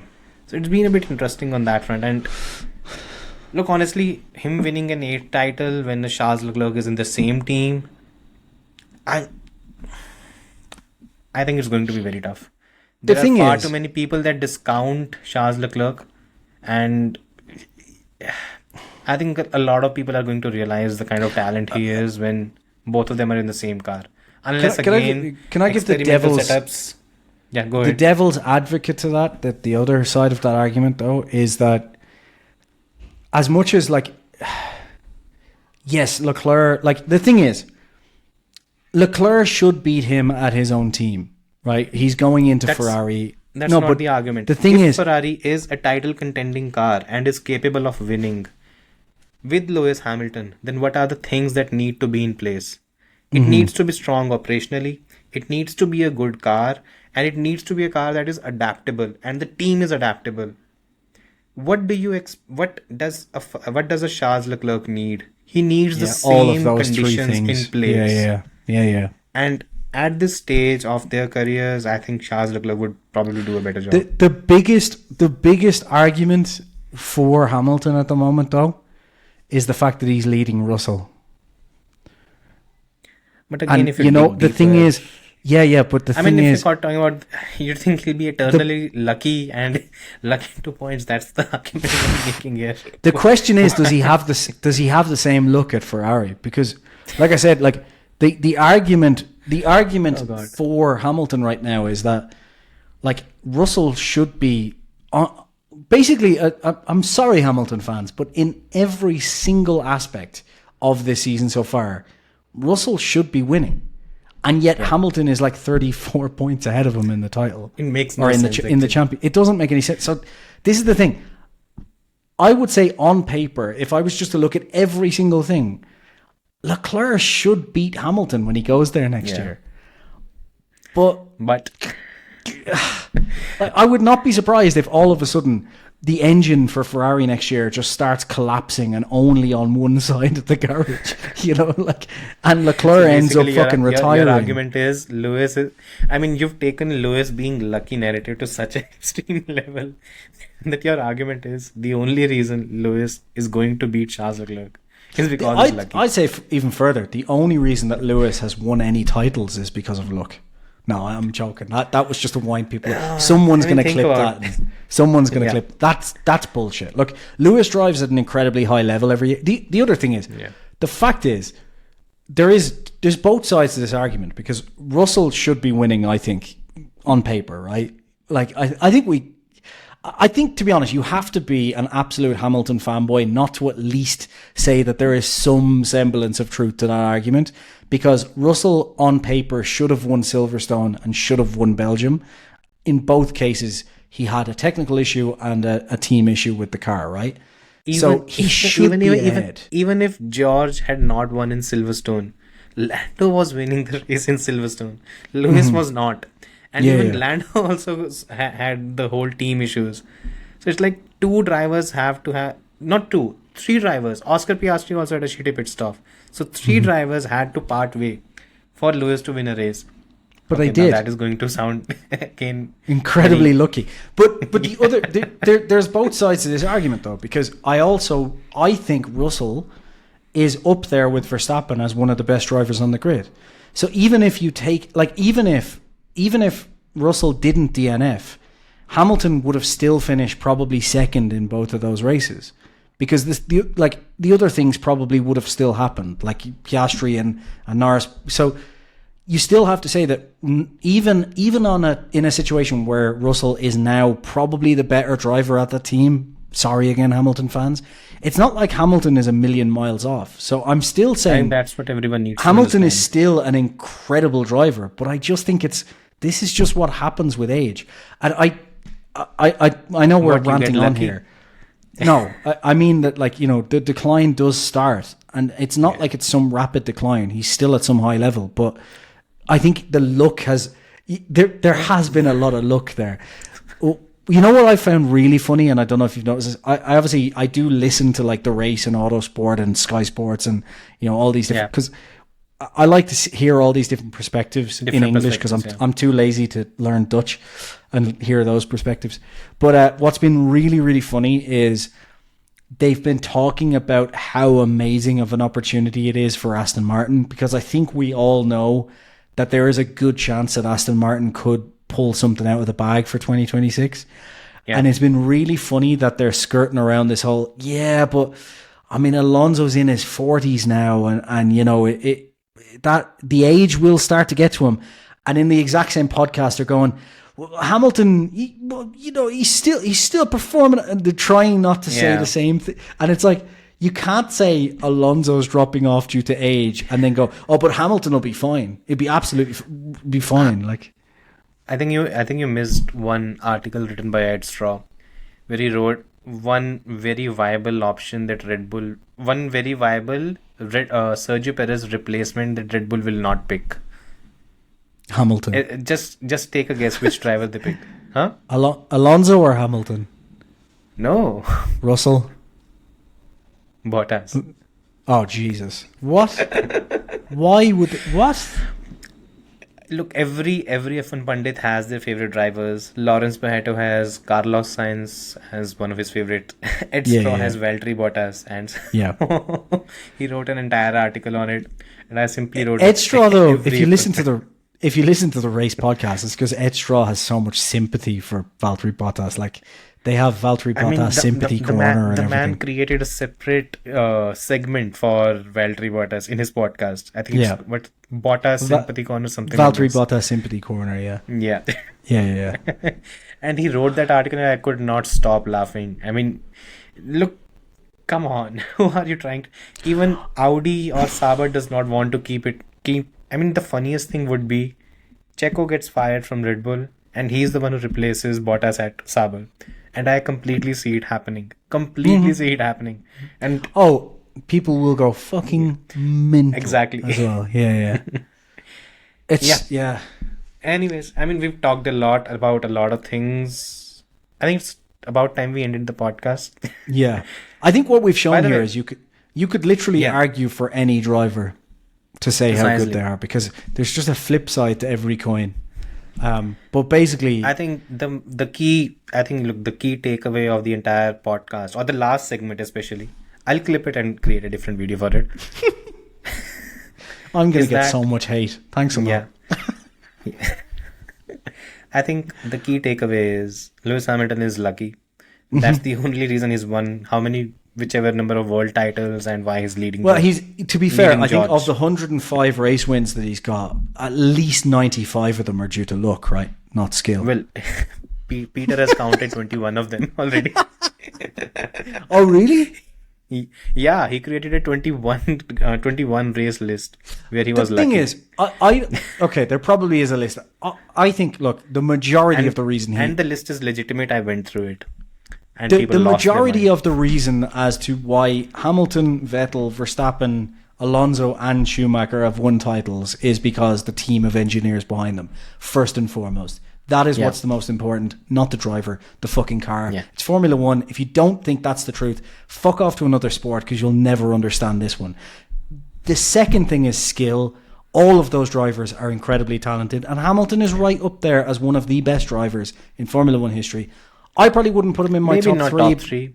I probably wouldn't put him in my top three, but I wouldn't put Verstappen in my top three either. So for anyone who thinks I'm some Verstappen fan, it's not because of that. It's just I think Schumacher, Senna, probably Vettel, but that's because I'm a huge fanboy of Vettel. I think the thing is, there are 8 to 9 drivers. I feel Michael kind of sits apart because of he did everything in terms of both achievements and getting the team to that level, and basically dominating for 10 years. No other driver has done that.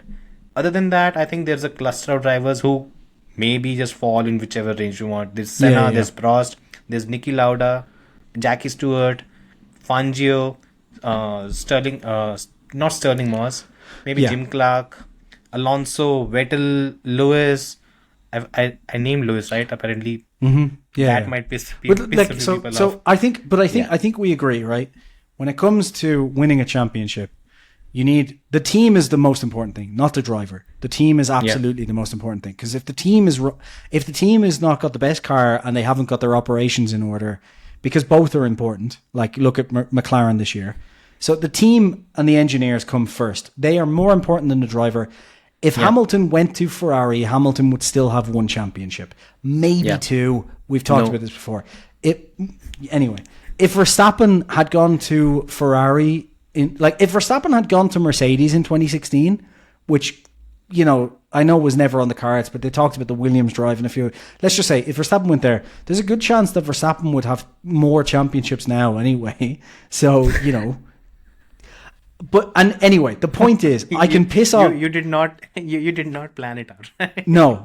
This is off the top of my head. But you could. I know I'm going to piss people off here. But so the point is, it's the team first, then it's the driver skill, which Lewis has a lot of.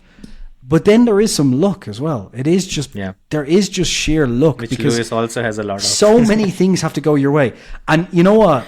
I will end this rant. I'll end this rant on saying this. If there's any Hamilton fans listening who think that luck doesn't matter, then you can never tell me that you can never tell me that Rosberg didn't win 2016 on merit. Then go fuck yourself, because every Hamilton fan says that Rosberg only won the championship because Hamilton got the lion's share of the bad luck. So there are some both- who actually both things can't say a be lot true. more things. Yeah. So And on that bombshell- Rosberg had the team, the skill, and in 2016, finally Rosberg got some luck, and that's the what German pushed him over the edge. nationality. Of He course, also had yeah. the German- And the FIA, and just he cheated as well, obviously. Yeah. So all of Yeah. them happen. Yeah. And on that bombshell, I think it's It's time time we to end. call time. Oh god, my back is gone now. Verstappen is a human error champion. Anyway, ending the podcast. Bye. Yeah. Take care. If you think Hamilton is washed and Verstappen is a loser who cheated his way to a championship, hit subscribe. If you think Leclerc is the best driver on the grid, hit subscribe. But that'll be like 4 people.